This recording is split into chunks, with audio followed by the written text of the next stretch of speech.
আমাদের ট্যাংরা এলাকার বাৎসরিক নবী দিবসের মাহফিল আল্লাহ পাক কায়েম করিয়েছেন। প্রত্যেক বছরে এই জলসা হয়ে থাকে, আপনারা কম বেশি জানেন। আউযু বিল্লাহি মিনাশ শাইতানির রাজীম। বিসমিল্লাহির রহমানির রহিম।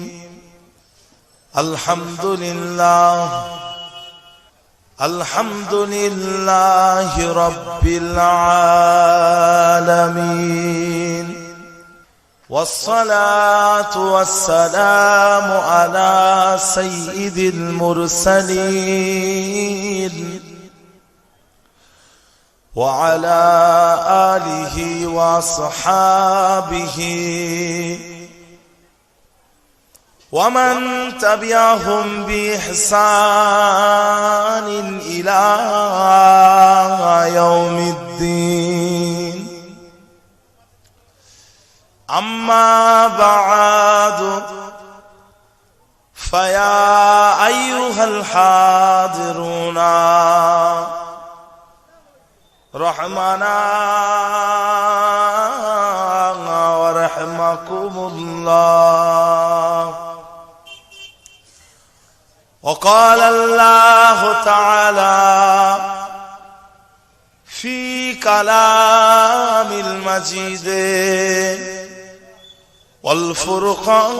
والفرقان الحميد: إن الله وملائكته يصلون على النبي يا أيها الذين آمنوا صلوا عليه وسلموا تسليما. اللهم صل على وعلى آل سيدنا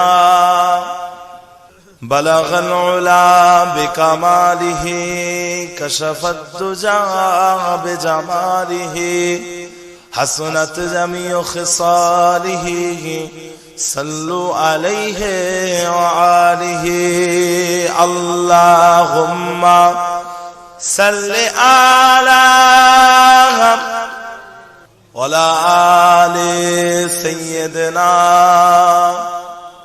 حسبي ربي جل الله ما في قلبي غير الله.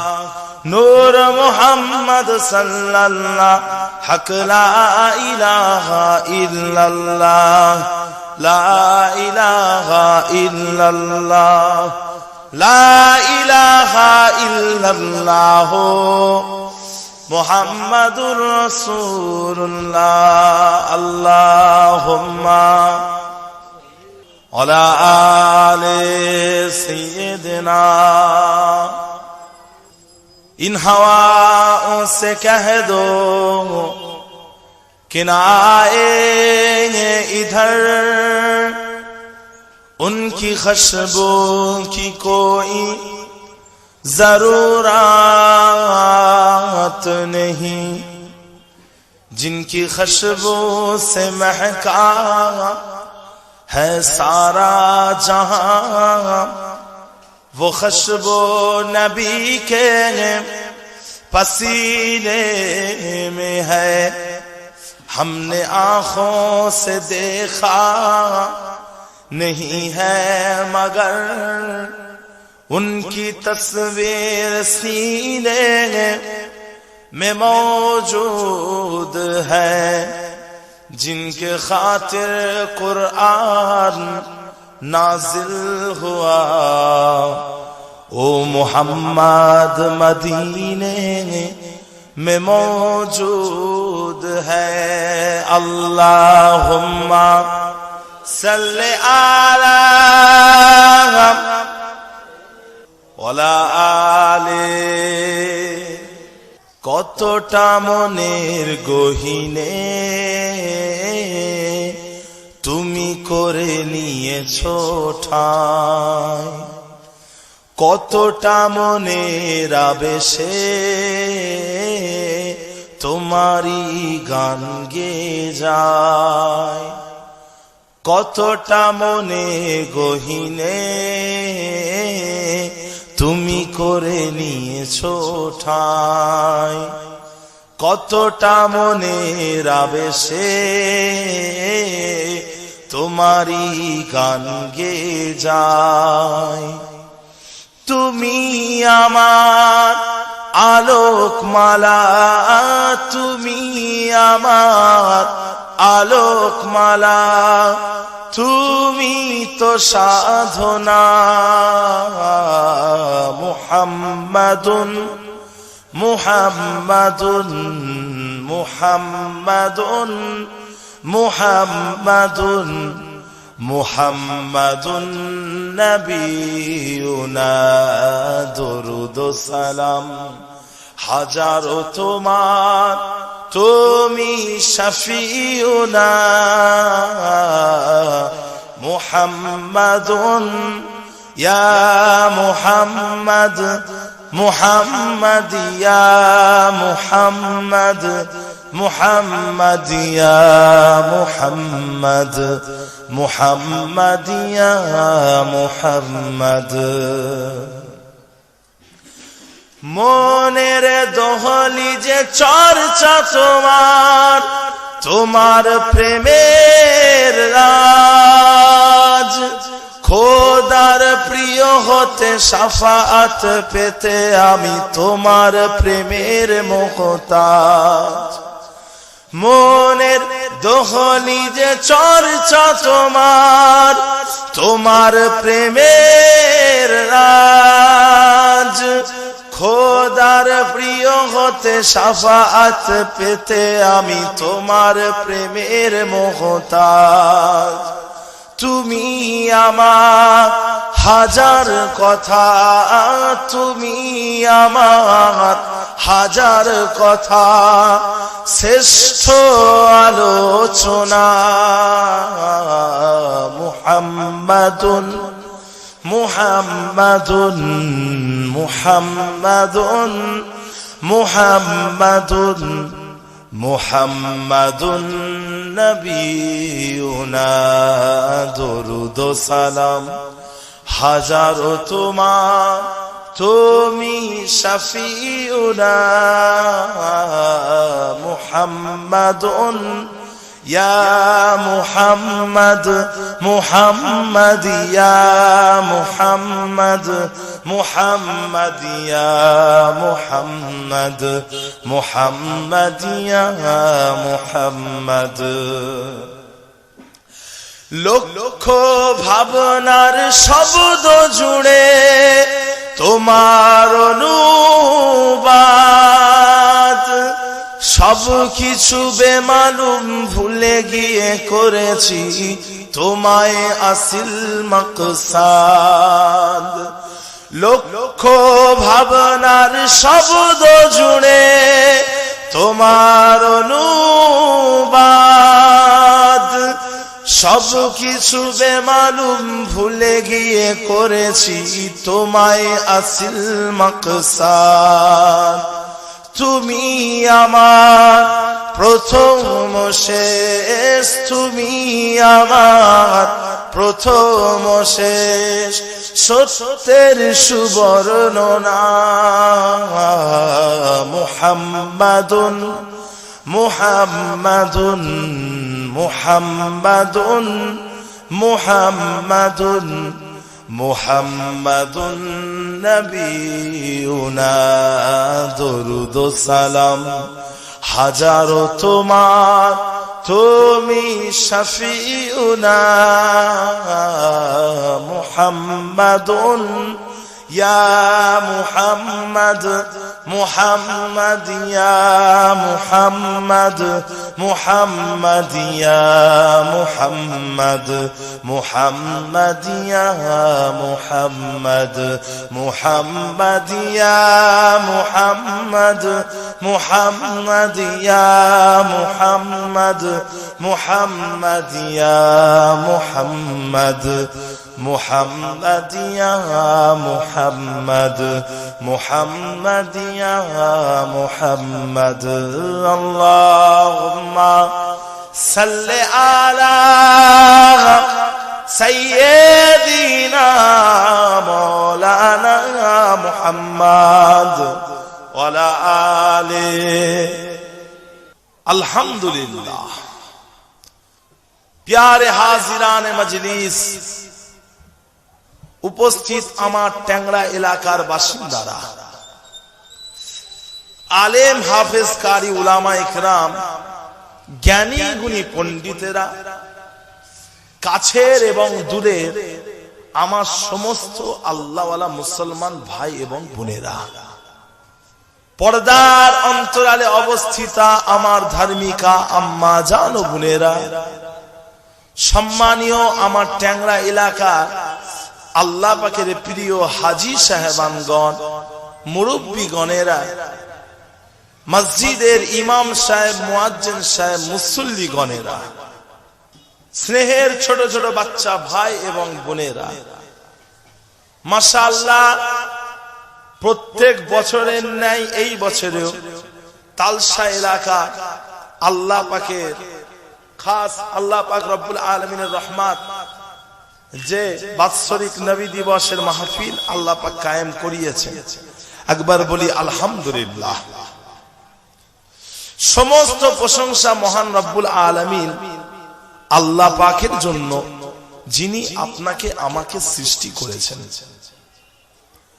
আপনাকে আমাকে শুধুমাত্র সৃষ্টি করেননি, আপনাকে আমাকে সৃষ্টির সেরা করেছেন, আশরাফুল মাখলুকাত করেছেন। আল্লাহ পাক কি শুধুমাত্র আপনাকে আমাকে শুধুমাত্র মানুষ করেছেন? শুধুমাত্র কি আশরাফুল মাখলুকাত করেছেন? না, আল্লাহ পাক আপনাকে আমাকে মানুষদের মধ্যে সর্বোত্তম হলেন নবী এবং রাসূলগণেরা।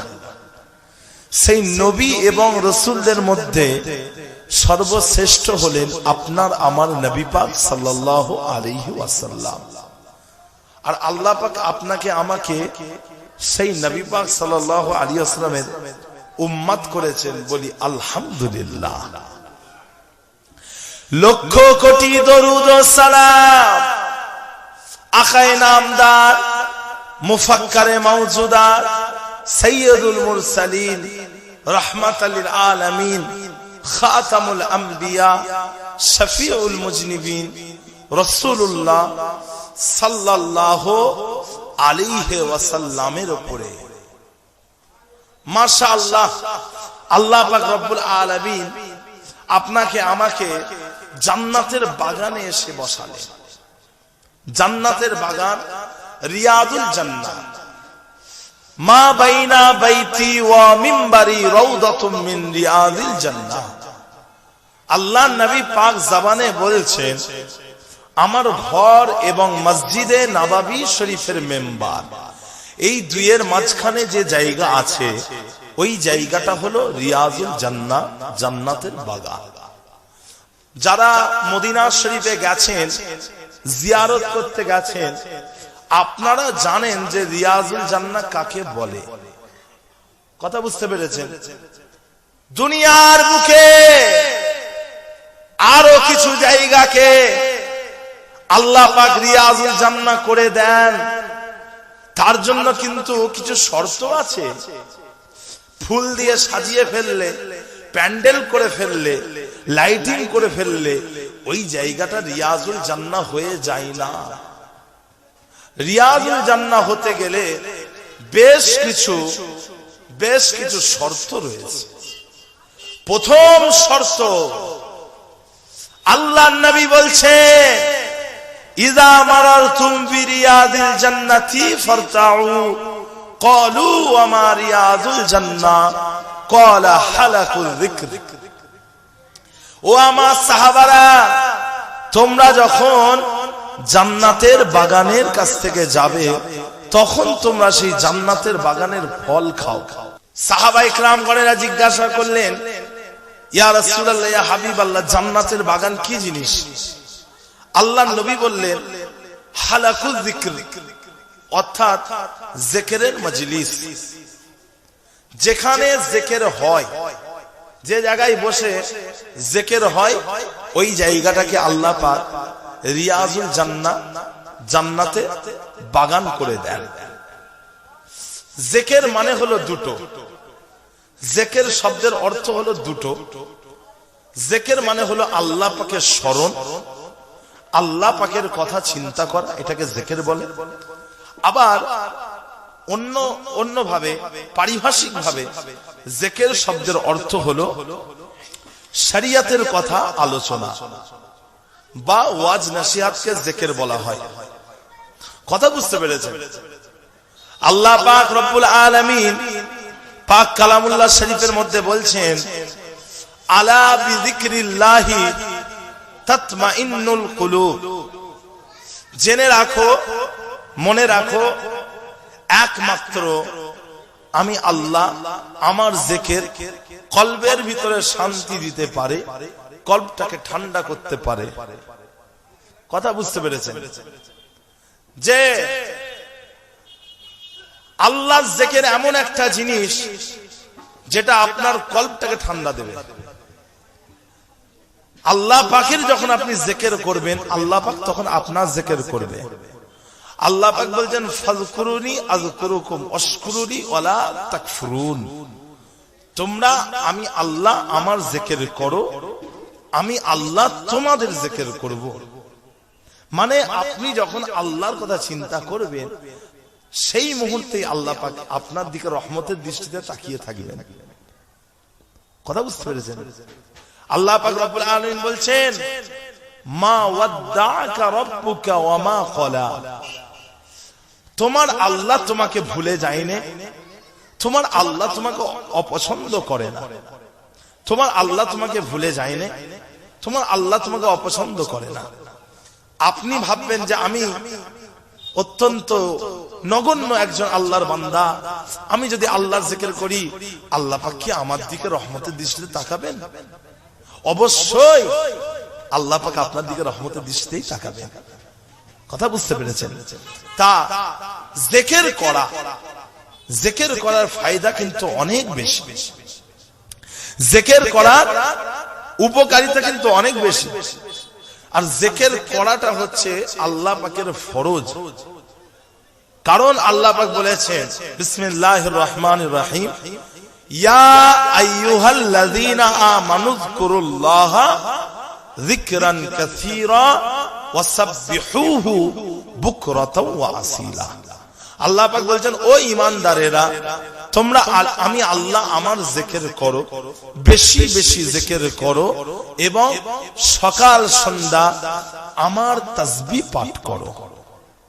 কথা বুঝেছেন? যেহেতু আল্লাহ বলেছেন যে জিকির করো, তাই জিকির করা হলো ফরজ।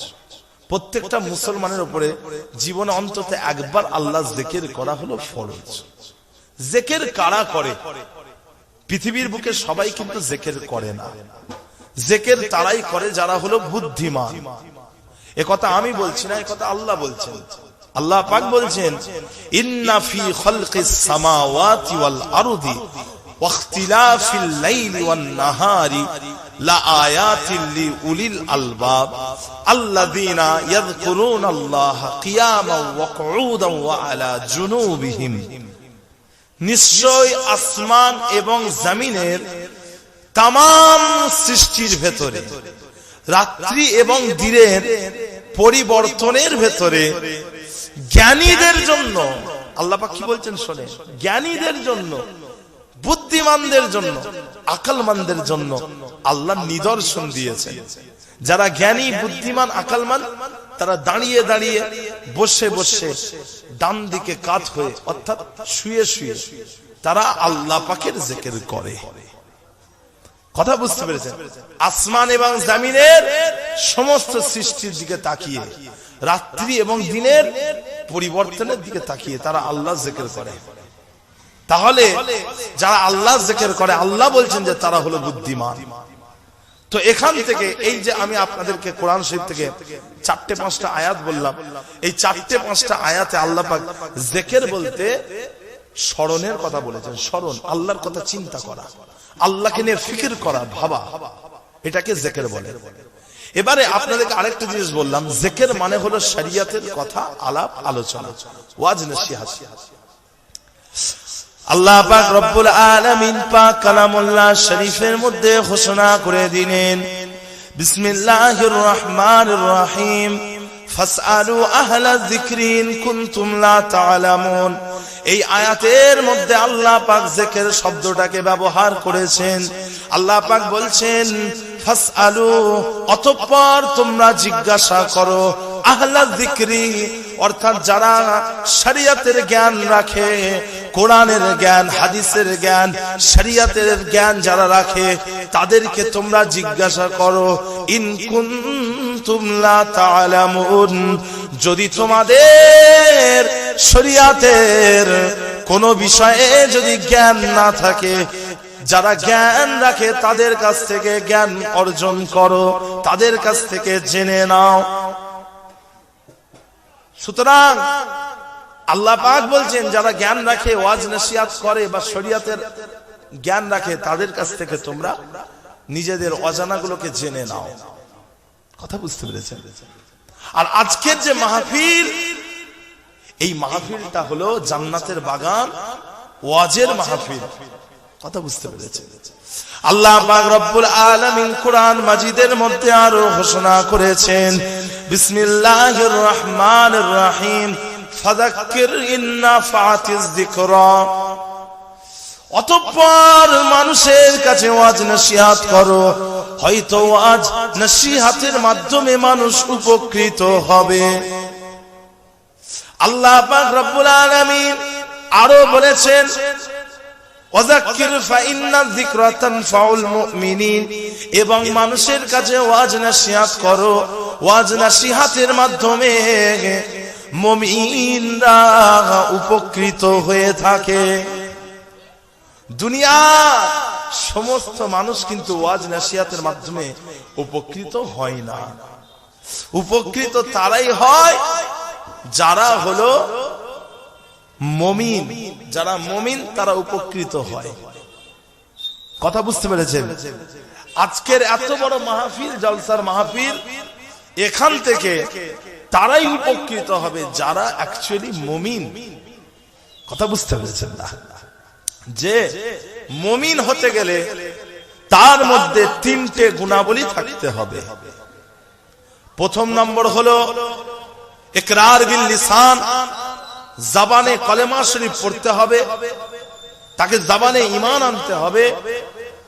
দ্বিতীয় নম্বর হলো তাসদীক বিল কলব, অন্তরে কলেমাকে বিশ্বাস করতে হবে। তৃতীয় নম্বর হলো আমল বিল আরকান, কাজ কর্মের মাধ্যমে ঈমানকে আঞ্জাম দিতে হবে। কাজ কর্মের মাধ্যমে ঈমানকে পরিচয় দিতে হবে। আপনি যে মুসলমান সেটা আপনার কাজ কর্মের মাধ্যমে প্রকাশ পাবে। কথা বুঝতে পেরেছেন? যে অনেক মুসলমান নামাজ পড়বে, রোজা রাখবে, হজ করবে, যাকাত দেবে, তথাপিও জাহান্নামায় চলে যাবে। কথা বুঝতে পেরেছেন? কারণ তারা শুধুমাত্র, কথা বুঝেছেন, মুখে মুখে ঈমান আনা, ঈমানকে তারা বিশ্বাস করে না। যে প্যারে হাজিরানে মজলিস, আল্লাহ পাক বলছেন, ওয়ালাউ শি'না লা আতাইনা কুল্লা নাফসিন হুদাহা ওয়ালাকিন হাক্কাল কওলু মিন্নি লা আমলা আন্না জাহান্নামা মিনাল জিন্নাতি ওয়ান নাসি আজমাইন। খুব ভয়ঙ্কর কথা। আল্লাহ পাক বলছেন, আমি আল্লাহ, আমি যদি চাইতাম প্রত্যেকটা মানুষকে হেদায়েত দিতে পারতাম, কিন্তু আমি আল্লাহ, আমার পক্ষ থেকে সত্য কথা হলো এটাই, আমি জিন এবং মানুষ দিয়ে জাহান্নামটাকে ভর্তি করে ফেলবো। আল্লাহ পাক বলছেন, আমি জাহান্নামকে জিন এবং ইনসান দিয়ে ভর্তি করে ফেলবো। কথা বুঝেছেন? যে প্যারে হাজিরানে মজলিস, খুব সাবধান, খুব সাবধান। ঈমানটা এতটা ছেলে খেলামু জিনিস নয়। মুমিন হওয়াটা অতটা সহজ জিনিস নয়। নিজেকে তৈরি করে, প্রস্তুত করে, কথা বুঝি, ইসলামের বহির্ভূত কাজ করবেন না। আল্লাহর নবী, আল্লাহর হাবিব যখন মেরাজে গেলেন, হুজুর সাল্লাল্লাহু আলাইহি ওয়াসাল্লাম তিনি দেখতে পেলেন যে একটা চুলো জ্বলছে। চুলো আপনাদেরকে কি বলে? উনুন বলে। উনুন, তন্দুর বলে। কি বলেন? চুলোকে কি বলে? তন্দুর, উনুন বলে। উনুনের ভিতরে, তন্দুরের ভেতরে বেটা ছেলে মেয়ে ছেলে একে অপরকে জড়িয়ে ধরে আছে উলঙ্গ অবস্থায়। বেটা ছেলে মেয়ে ছেলে উলঙ্গ অবস্থায় একে অপরকে জড়িয়ে আছে, ধরে আছে। এবং ওই উনুনের ভেতরে দাউ দাউ করে আগুন জ্বলছে, আর ওই আগুনে তাদেরকে পোড়ানো হচ্ছে। আগুনের লেলিহান, আগুনের শিখা ওপরের দিকে উঠে আসছে। ওই সময় ওই উলঙ্গ বেটা ছেলে মেয়ে ছেলে তারা ওপরের দিকে ভেসে উঠছে, ওপরের দিকে উঠে আসছে, পড়ে যাওয়ার মতো হচ্ছে। ওই সময় দপ করে আগুনটা নিচে নেমে যাচ্ছে, তারা আবার আগুনে ঝাঁপ দিচ্ছে। কথা বুঝতে পেরেছে? আবার আগুন বাড়ছে, কমছে, এইরকম হচ্ছে। আল্লাহর নবী বললেন, এরা কারা? এদের ওপরে কেন এত জুলুম হচ্ছে? হযরতে জিবরাইল আলাইহিস সালাম তিনি বললেন, ইয়া রাসূলুল্লাহ, এরা হলো তারা যারা দুনিয়াতে ব্যভিচারে লিপ্ত থাকতো, ব্যভিচারে, জিনাতে লিপ্ত থাকতো। কত কঠিন জিনিস, কতটা কঠিন ব্যাপার, কথা বুঝতে পেরেছেন? কিন্তু বর্তমান সমাজে আমরা দেখতে পাই যে ব্যভিচারটা একটা এভেলেবেল জিনিস হয়ে গিয়েছে, সহজ জিনিস। রাসূলুল্লাহ সাল্লাল্লাহু আলাইহি ওয়াসাল্লামের জামানায় বিয়ে শাদী করাটা ছিল সহজ, জিনা করাটা ছিল উহুদ পাহাড়ের মতো ভারী। আর বর্তমান সময়ে বিয়ে শাদী করাটা হয়ে গেছে উহুদ পাহাড়ের সমান, আর জিনা করাটা হয়ে গিয়েছে সহজ। কথা বুঝতে পেরেছেন? প্যারে হাজিরানে মজলিস, জিনাকারীর কিন্তু কোনো মাফ নেই। জিনা করে ফেলেছে, কথা বুঝতে পেরেছেন, তার শাস্তি রয়েছে, শাস্তি আছে। আর তাকে আল্লাহর সামনে মুখ দেখাতে হবে। জিনা করেছে, হ্যাঁ শাস্তি আছে, শাস্তি রয়েছে। যদি সে যদি আল্লাহর কাছে তওবা চেয়ে নেয়, গোপনে তওবা চেয়ে নেয়, মাফ চাই, সেটা আলাদা কথা। কিন্তু যে জিনা করবে, ব্যভিচার করবে, তার কিন্তু শাস্তি রয়েছে, কঠিন শাস্তি। কথা বুঝতে পেরেছেন না? প্যারে হাজিরানে মজলিস, খুব সাবধান। আদ-দায়্যুসু লা ইয়াদখুলুল জান্নাহ, দায়্যুস জান্নাতে যাবে না, এই কথা রাসূলুল্লাহ সাল্লাল্লাহু আলাইহি ওয়াসাল্লাম বলছেন। দায়্যুস হলো তারা যারা নিজেদের ঘরের মেয়ে ছেলেদের পর্দার ব্যাপারে সতর্ক নয়, গ্রামবাসীদেরকে দেওরের মতো মনে করে, দেওর ভাসুরের মতো মনে করে। কথা বুঝলেন? গ্রামবাসী পাড়া প্রতিবেশীদেরকে দেওর ভাসুর শ্বশুর মনে করে। খুব সাবধান না।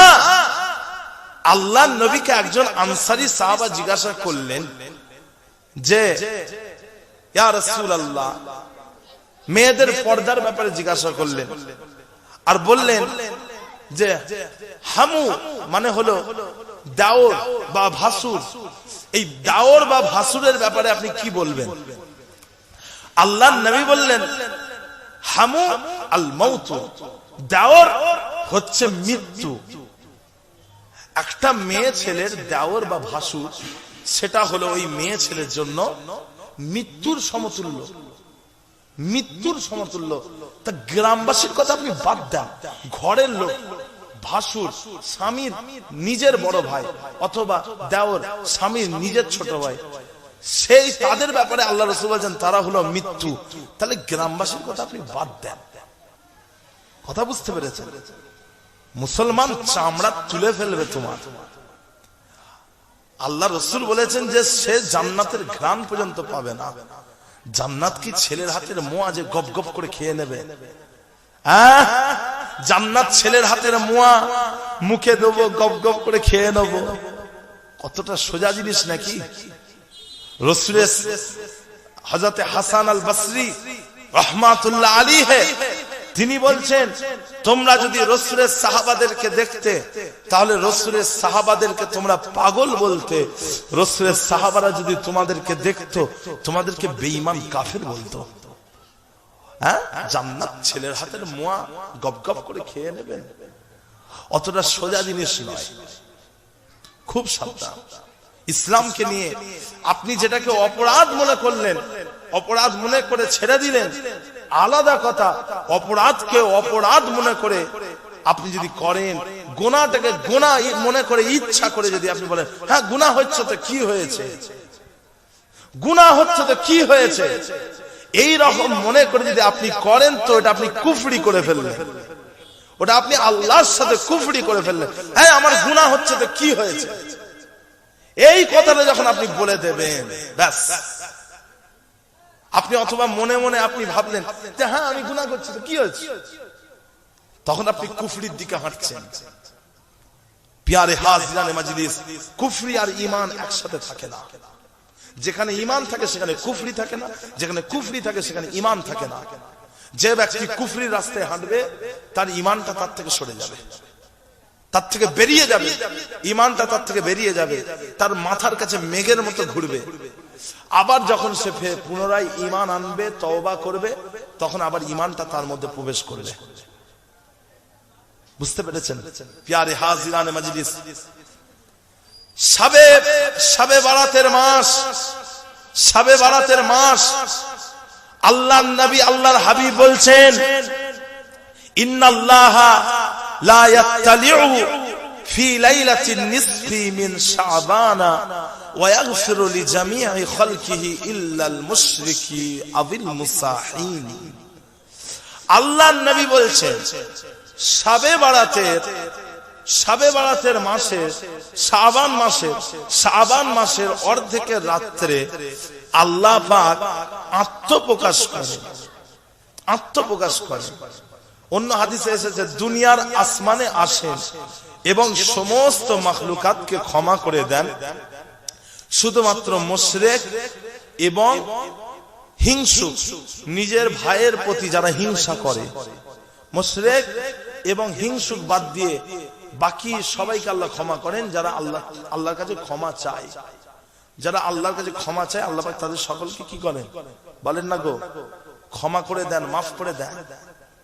যে ভাইরা আমার, দোস্ত আমার, ও আমার দিন দরদিরা, ও আমার আল্লাহ ওয়ালা গণেরা, ও ভাই জানেরা, ও আমার ট্যাংরা এলাকার বাসিন্দারা, আল্লাহ পাক রব্বুল আলামিন কোরআন মাজিদের মধ্যে ঘোষণা করে দিলেন, বিসমিল্লাহির রহমানির রহিম, ইন্নাল্লাহা ইউহিব্বুত তাওয়াবিনা ওয়া ইউহিব্বুল মুতাতাহহিরিন। আল্লাহ পাক তওবাকারীদেরকে পছন্দ করেন এবং যারা অধিক পরিমাণে পবিত্রতা হাসিল করে আল্লাহ পাক তাদেরকে পছন্দ করেন। যারা আল্লাহর কাছে মাফ চায়, গুনার অনুশোচনা করে মাফ চায়, আল্লাহ পাক তাদেরকে পছন্দ করে। যে আল্লাহর কাছে ক্ষমা চাইতে হবে, আল্লাহ পাক ক্ষমা যারা চায় তাদেরকে পছন্দ করে। এবং আল্লাহ পাকের ওয়াদা আছে, ওমান তাবা ওয়া আমানা ওয়া আমিলা আমালান সালিহা ফাউলাইকা ইউবাদদিলুল্লাহু সাইয়্যাতিহিম হাসানা। যে ব্যক্তি তওবা করে এবং ঈমান আনে এবং নেক আমল করে, আল্লাহ পাক তাদের জীবনের সমস্ত গুনাহগুলোকে সওয়াবের মাধ্যমে পরিবর্তন করে দেন। কথা বুঝেছেন না? তাহলে আজ থেকে আমরা নিয়ত করি যে আমরা যা ভুল করেছি আল্লাহর কাছে মাফ চাইব। কথা বুঝতে পেরেছেন? আল্লাহর কাছে নিজেদের গুনার কথা চিন্তা করে মাফ চাইব। আল্লাহ নবী বলেছেন, আত-তাইবু মিনাল জামবি কামান লা জামবা লাহু। গুনাহ থেকে তওবাকারী এমন যেন সে কখনোই গুনাহ করেনি। যে ব্যক্তি গুনাহ থেকে তওবা করে নেয় সে এমন হয়ে যায় যে সে যেন কোনোদিন গুনাহই করেনি। হ্যাঁ, কথা বুঝতে পেরেছেন? প্যারে হাজরান মজলিস, আল্লাহ নবী আল্লাহ হাবিব আরো ইরশাদ করেছেন, কুল্লু বানি আদম খাত্তাউন খায়রুল খাত্তাইনা তাওয়াবুন। প্রত্যেকটা আদম সন্তান হলো গুনাহগার, গুনাহগারদের মধ্যে সর্বোত্তম হলো তারা যারা গুনাহ করে আল্লাহর কাছে মাফ চায়, আল্লাহর কাছে ক্ষমা চায়। ও ভাই জানেরা, আল্লাহ পাকের কাছে মাফ চেয়ে নেন। কেননা আল্লাহ পাক সর্বসময় মানুষকে ক্ষমা করেন না, সব সময় মানুষকে আল্লাহ মাফ করেন না। দুটো সময়ে আল্লাহ পাক মানুষকে ক্ষমা করেন না, বাকি সমস্ত সময়ে আল্লাহ পাক ক্ষমা করে দিয়ে থাকেন। কিন্তু এই দুটো সময় কখন আসবে কেউ বলতে পারবে না। ওই দুটো সময় কখন আসবে কেউ বলতে পারবে না। আর ওই দুটো সময় আল্লাহ তওবা কবুল করেন না। যে প্রথম নম্বর হলো মানুষের মৃত্যুটা যখন গলায় চলে আসে, অর্থাৎ গলা দিয়ে একটা আওয়াজ বের হবে, ঘর ঘর ঘর ঘর ঘর ঘর করে একটা শব্দ হবে, গলা দিয়ে ঘর ঘর ঘর করে শব্দ হবে। এই শব্দ যখন শুরু হবে তখন কেউ যদি তওবা করে তার তওবা কবুল হবে না। দ্বিতীয় নম্বর হলো পশ্চিম দিক থেকে যখন সূর্যটা উঠবে, পশ্চিম দিক থেকে সূর্য উঠবে, ওই সময় যদি কেউ তওবা করে তারও তওবাটা আল্লাহ পাক গ্রহণ করবেন না। মৃত্যু যখন চলে আসবে গলায়, হ্যাঁ মৃত্যু, ওয়ালিকুল্লি উম্মাতিন আজাল ফাইজা জাআ আজালুহুম লা ইস্তাখিরুনা সাআতাও ওয়া লা ইস্তাকদিমুন। আল্লাহ পাক বলেছেন প্রত্যেকটা জাতির একটা নির্দিষ্ট সময় আছে, প্রত্যেকের একটা নির্দিষ্ট সময় আছে। যখন সেই সময়টা চলে আসবে, এক সেকেন্ড আগেও হবে না, এক সেকেন্ড পরেও হবে না, ওইখানেই তার মৃত্যুটা হয়ে যাবে। কথা বুঝেছেন? এখানে পৃথিবীর মধ্যে সব থেকে মূল্যবান জিনিস হলো আপনার সময়। সময় হলো সব থেকে মূল্যবান একটা জিনিস, যেটাকে আমরা অপচয় করে থাকি, কিন্তু ওটাই হলো সব থেকে মূল্যবান একটা জিনিস। সময় আপনার কাছ থেকে যদি হাতছাড়া হয়ে যায় সেটা আর ফিরে আসবে না। আল্লাহ পাক বলেছেন এক সেকেন্ড আগেও হবে না, এক সেকেন্ড পরেও হবে না, ওই জায়গায় তার সময়টা শেষ হয়ে যাবে। আল্লাহ পাক রব্বুল আলামিন বলেছেন, আইনামা তাকুনু ইউদরিকুমুল মাউতু ওয়ালাউ কুনতুম ফি বুরুজিম মুশাইয়াদা। তোমরা যেখানেই থাকো মৃত্যু তোমাদেরকে স্পর্শ করবে, যদিও তোমরা কোন কঠিন দুর্গের মধ্যে প্রবেশ করো, তথাপিও মৃত্যু তোমাদের কাছে পৌঁছে যাবে। ও ভাইজানেরা, যখন এই মৃত্যু গলায় চলে আসবে, ওই সময় যদি কেউ তওবা করে আল্লাহ পাক তার তওবাটাকে কবুল করবেন না। মৃত্যু শুরু হয় পায়ের বুড়া আঙুলের ডগা থেকে, আস্তে আস্তে সেটা উপরের দিকে উঠে আসে এবং মানুষের রূহটা মুখের মধ্যে চলে আসে, আর মালাকুল মউত ওই রূহটাকে মুখ থেকে বার করে নিয়ে আসমানে চলে যায়। সেই জন্য যেই ব্যক্তি মারা যায় ওই ব্যক্তির মুখটা খোলা থাকে, মুখটা খোলা থাকে। ও ভাইজানেরা, যখন মৃত্যু গলার মধ্যে চলে আসবে ওই সময়তে যদি কেউ তওবা করে আল্লাহ পাক তার তওবাটাকে গ্রহণ করবেন না। কথা বুঝেছে? যে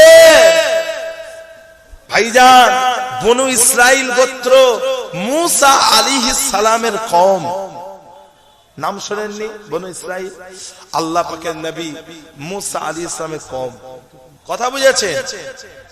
মুসা আলাইহিস সালামের কওম বেশটা কম, যে মুসা আলাইহিস সালামের কওমের মধ্যে একটা মানুষ, যে মানুষটা 99 জন মানুষকে হত্যা করেছে। কজনকে? 99 জনকে হত্যা করেছে। হত্যা করে তার মনের ভেতরে অনুশোচনা হয়েছে, আমি কি বড় ভুল করে ফেলেছি। সে মনে মনে ভাবছে আমি কি বড় ভুল করে ফেলেছি। তখন সে চিন্তা ভাবনা করলো সে আল্লাহর কাছে ক্ষমা চাইবে। সেই জন্য সে কি করেছে, একটা আল্লাহওয়ালা মানুষের কাছে গেছে, গিয়ে বলছে ভাই আমি 99 জনকে হত্যা করেছি, আমার কি কোনো ক্ষমা হবে? আমার কি কোনো মাফ আছে? তখন ওই আল্লাহওয়ালা মানুষটা বললেন না, তোমার কোনো ক্ষমা নেই, আল্লাহ তোমাকে মাফ করবেন না। যখন এই কথাটা বলেছে তখন ওই ব্যক্তি কি করেছে, ওই আল্লাহওয়ালা মানুষটাকেও হত্যা করে 100টা পূর্ণ করেছে। আগে ছিল 99, এখন করেছে 100। কথা বুঝেছেন? এবারে কিন্তু তার মনের ভেতর থেকে আল্লাহর প্রতি যে ভয়, ওই ভয়টা কিন্তু এখনো দূর হলো না। সে আল্লাহকে ভয় পাচ্ছে যে কি হবে, আমি তো এক অপরাধ করেছি না, আবার ফের অপরাধ করেছি, আল্লাহ আমাকে আর মাফ করবেন না। সে সবার কাছে জিজ্ঞাসা করছে ভাই কোথায় যাবে, কোথায় গেলে মাফ হবে? একজন মানুষ বললেন আপনি অমুক জায়গায় চলে যান, অমুক জায়গায় অমুক গ্রামে চলে যান, ওখানে গেলে একজন আল্লাহওয়ালা মানুষ আছে, উনি আপনাকে তওবার রাস্তা দেখিয়ে দেবেন, উনি আপনাকে কিভাবে তওবা করবেন সেটা দেখিয়ে দেবে। তখন ওই ব্যক্তিটা তওবা করবেন বলে নিজের ঘর থেকে বেরিয়েছেন। পথের মাঝখানে আল্লাহ পাকের হুকুম হয়ে গেল, ওই ব্যক্তিটা পথের মাঝখানে মারা গেলেন। যখন মারা গেছে তখন আল্লাহ পাকের রহমতের ফেরেশতা এবং গজবের ফেরেশতা নাজিল হলেন। রহমতের ফেরেশতা তিনি যারা ঈমানদার হয়ে থাকেন তাদের রূহটাকে, যেমন দ্বারা কলসিকে কাত করলে কলসির ভেতর থেকে পানিটা আলোক করে নিচে নেমে আসে, তিনি ঈমানদারদের রূহটাকে ওইভাবে কবজ করেন। আর যিনি গজবের ফেরেশতা আছেন, উনি যারা আল্লাহকে ভয় পায় না, যারা আল্লাহকে বিশ্বাস করে না, বেঈমান, তাদের রূহটাকে ছিঁড়ে বার করে নিয়ে চলে যান। কথা বুঝেছেন না? তো ভাইজান, দুজন ফেরেশতা বলছেন, একজন বলছেন যে এই ব্যক্তিটা আল্লাহর কাছে তওবা করবে বলে ঘর থেকে বেরিয়েছিল, তো রহমতের ফেরেশতা বলছে আমি এর জানটাকে কবজ করব। গজবের ফেরেশতা বলছেন না, এই মানুষটা 100 জনকে হত্যা করেছে, এই মানুষের রূহটা আমি কবজ করব। তখন আল্লাহ পাক রব্বুল আলামিন তিনি কত বড় দয়াবান, কত বড় রহমান, তিনি কত বড় রহিম, তিনি কি বললেন, আল্লাহ পাক তখন ওই যে ব্যক্তি মারা গেছে সে যে গ্রামের দিকে যাচ্ছিল, যে এলাকার দিকে যাচ্ছিল, ওই এলাকাটাকে হুকুম করলেন যে তুমি এই মৃত ব্যক্তির কাছে এগিয়ে আসো। আর ওই ব্যক্তির নিজের যে গ্রাম, ওই গ্রামটাকে আল্লাহ হুকুম করলেন যে তুমি দূরে সরে যাও, দূরে সরে গেলে। তো ওই ব্যক্তিটা তওবার গ্রামের দিকে একটু বেশি এগিয়ে গেলে। আল্লাহ পাক বললেন ফেরেশতাদেরকে তোমরা পরিমাপ করে নাও, মেপে নাও, যেই দিকে বেশি হবে সেই দিকের ফেরেশতা জান কবজ করবে। ফেরেশতারা পরিমাপ করলেন, মেপে দেখলেন ওই ব্যক্তিটা তওবার গ্রামের দিকে একটু বেশি এগিয়ে গিয়েছে, একটু বেশি এগিয়ে গিয়েছে। তখন রহমতের ফেরেশতা ওই ব্যক্তির জানটাকে কবজ করলেন। আল্লাহ পাক রব্বুল আলামিন বললেন যে আমি আমার এই বান্দাকে মাফ করে দিলাম। জোরে বলুন সুবহানাল্লাহ। কথা বুঝতে পেরেছেন? অনেক মানুষ আছে গুনাহ করে ফেলেছেন, ভুল করে ফেলেছেন, কিন্তু তারা জীবনের একটা পর্যায়ে এসে তারা মনে করেন যে আমার কি আর কি কোনো ক্ষমা হবে না, আল্লাহ কি আমাকে মাফ করবেন না, তাদের জন্য আপনাদের জন্য আমি এই ঘটনাটা হাদিস শরীফ থেকে বললাম যে আল্লাহ পাক কিন্তু সকলকেই ক্ষমা করে দেন। তবে তওবা করবেন, আবার ফের ভুল করবেন না, তওবা করে ফের পুনরায় যেন ভুল করবেন না। কারণ আপনাদেরকে আগে বলেছি, অন্যায়টাকে অন্যায় ভেবে করলে ওটা আরো বেশি অপরাধ হয়। অন্যায়টাকে ভুল করে করা আর অন্যায়টাকে জেনে শুনে করা দুটো কিন্তু আলাদা জিনিস। অন্যায়টাকে অন্যায় ভেবে করলে আল্লাহ পাক কিন্তু আরো বেশি শাস্তি দিয়ে থাকেন। আল্লাহ আমাদেরকে মাফ করেন, বলুন আমিন। যে শাবান মাসে আল্লাহ পাক রব্বুল আলামিন শাবান মাসের 14 তারিখে রাত্রিরে দুনিয়ার আসমানে নাজিল হন, দুনিয়ার আসমানে আসেন এবং সমস্ত বান্দাদেরকে ক্ষমা করে দেন, হিংসুক আর মুশরিক বাদ দিয়ে। ও ভাইজানেরা, ইন্নাশ শিরকা লা যুলমুন আযীম, আল্লাহর সাথে শিরক করা এটা হলো অনেক বড় একটা অত্যাচার। আল্লাহ পাক কিন্তু শিরকের গুনাহকে মাফ করেন না। সমস্ত গুনাহ আল্লাহ মাফ করে দেন, কিন্তু শিরকের গুনাহ আল্লাহ মাফ করেন না। যে শিরক করলে আল্লাহ মাফ করেন না, কথা বুঝতে পেরেছেন? কারণ আল্লাহ পাক তিনি এটা পছন্দ করেন না যে কেউ তার অংশীদার করুক, কারোর আল্লাহ পাকের অংশীদার হিসাবে কাউকে মেনে নিক, এটা আল্লাহ পাক পছন্দ করেন না। কথা বুঝতে পেরেছেন? আরেকটা হলো হিংসুক, যে নিজের ভাইয়ের উপরে হিংসা করে। কথা বুঝতে পেরেছেন? হিংসুককে আল্লাহ পাক ক্ষমা করেন না। আল্লাহ নবী আল্লাহর হাবিবকে জিজ্ঞাসা করা হলো, ইয়া রাসূলুল্লাহ, ইয়া হাবিবাল্লাহ, হুজুর মাল ইসলাম, ইসলাম কি জিনিস, ইসলাম মানে কি? আল্লাহ নবী বললেন, তিবুল কালাম ওয়া ইতামুত তাআম, মিষ্টি কথা বলা আর মানুষকে খাওয়ানো, এটাই হলো ইসলাম। আল্লাহ নবী আল্লাহর হাবিবকে জিজ্ঞাসা করা হলো, আইয়ুল ইসলামি আফজালু, ইসলামের মধ্যে সর্বোত্তম কাজ কি? আল্লাহ নবী বললেন, মান সালিমাল মুসলিমুনা মিন লিসানিহি ওয়া ইয়াদিহি, একজন মুসলমান আর একজন মুসলমানকে নিরাপত্তা দেওয়া, একজন মুসলমান আর একটা মুসলমানকে নিরাপদে রাখা, এটাই হলো ইসলামের মধ্যে সর্বোত্তম কাজ। কথা বুঝেছেন? যে একটা মুসলমান আর একটা মুসলমানের প্রতি কেন হিংসা করবে?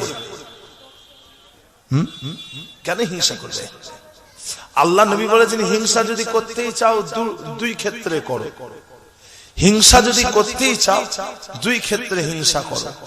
লা হাসাদা ইল্লা ইসনাইনি, হিংসা দুই ক্ষেত্রে হিংসা করা যায়, বাকি ক্ষেত্রে হিংসা করা যায় না। এই দুটো জিনিস বাদ দিয়ে যা কিছু বিষয়ে মানুষ হিংসা করে তারাই ভুল করছে। আমি আপনাদেরকে দুটো পয়েন্ট বলবো, ওই দুটো পয়েন্ট বাদ দিয়ে বাকি যত ক্ষেত্রে মানুষ হিংসা করে তারা সবাই কিন্তু ভুল কাজ করছে। প্রথম নম্বর হলো,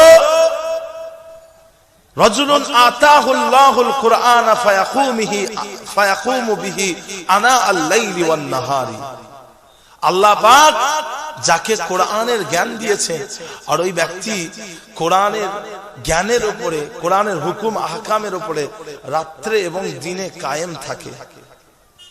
যদি কেউ কোরআনের জ্ঞান থাকে, কারোর যদি কোরআনের জ্ঞান থাকে আর যদি সেই ব্যক্তি কোরআনের উপরে আমল করে, তো আপনি তার থেকে বেশি কোরআনের উপরে আমল করার চেষ্টা করেন। আর দ্বিতীয় নম্বর হলো, রাজুলুন আতাহুল্লাহুল মালা ফায়ানফিকুহু আনা আল-লাইলি ওয়ান নাহার, ওই ব্যক্তির ক্ষেত্রে আপনারা হিংসা করেন যাকে আল্লাহ টাকা পয়সা দিয়েছেন আর তারা ওই টাকা পয়সা আল্লাহর রাস্তায় খরচ করে, আপনি তাদের থেকে বেশি দান করার চেষ্টা করেন। আপনি হিংসা করে তাদের থেকে বেশি দান করার চেষ্টা করেন। সে যদি আল্লাহর রাস্তায় 1 টাকা খরচ করে, আপনি তাহলে আল্লাহর রাস্তায় 10 টাকা খরচ করেন। কথা বুঝেছেন? এই হিংসাটা করা জায়েজ আছে। এই দুটো ক্ষেত্রে আপনি আমি হিংসা করতে পারবো, তাছাড়া অন্য ক্ষেত্রে হিংসা করলে যারাই করছে তারাই ভুল কাজ করছে। কথা বুঝতে পেরেছেন না? খবরদার হিংসা করবেন না। মুসলমানের প্রতি ভালোবাসা তৈরি করবেন। আল্লাহ নবী আল্লাহ হাবিব বলছেন, মান আহাব্বা লিল্লাহ ওয়া আবগাদা লিল্লাহ ওয়া আ'তা লিল্লাহ ওয়া মানা'a লিল্লাহ ফাকাদ ইসতাকমালাল ঈমান। যে ব্যক্তিটা আল্লাহর জন্য ভালোবাসলো, আল্লাহর জন্য ঘৃণা করলো, আল্লাহর জন্য দান করলো, আল্লাহর জন্য দান করলো না, ওই ব্যক্তিটা ইসলামকে পরিপূর্ণ করলো, ঈমানকে পরিপূর্ণ করলো। ও ভাইজানেরা, ও আমার নবী পাকের উম্মতিরা, আল্লাহর জন্য মানুষকে ভালোবাসতে হবে। মানুষকে আপনি ঘৃণা করতে পারবেন না, কারণ মানুষ হলো আল্লাহ পাকের একটা সৃষ্টি। তাকে কেন ঘৃণা করবেন? অপরাধীকে ঘৃণা করলে হবে না, অপরাধকে ঘৃণা করতে হবে। গুনাহকে ঘৃণা করতে হবে, গুনাহগারকে ঘৃণা করলে হবে না।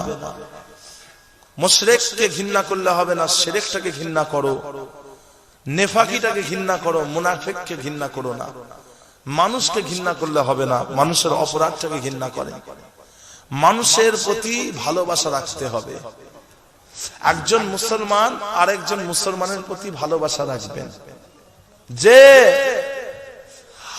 আল্লাহ নবী আল্লাহর হাবিব বলছেন, হযরতে আনাস রাদিয়াল্লাহু আনহু থেকে বর্ণিত, আল্লাহ নবী আল্লাহর হাবিব ইরশাদ করেছেন, ইয়া বুনাইয়া ইন কদারতা আন তাসবিহা ওয়া তামসিয়া লাইসা ফি কলবিকা গিশুল লি আহাদিন ফাফাল সুম্মা ক্বালা লি ওয়া যালিকা মিন সুন্নতি ওয়া মান আহইয়া সুন্নতি ফাকাদ আহাব্বানি ওয়া মান আহাব্বানি কানা মাই ফিল জান্নাহ। আল্লাহর নবী হযরত আনাস রাদিয়াল্লাহু আনহু কে বললেন, ও আনাস, ও বাবা আনাস, তুমি যদি সকাল সন্ধ্যা চেষ্টা করো, যদি তুমি সকাল সন্ধ্যা পরিশ্রম করো, তবেই তুমি পারবে।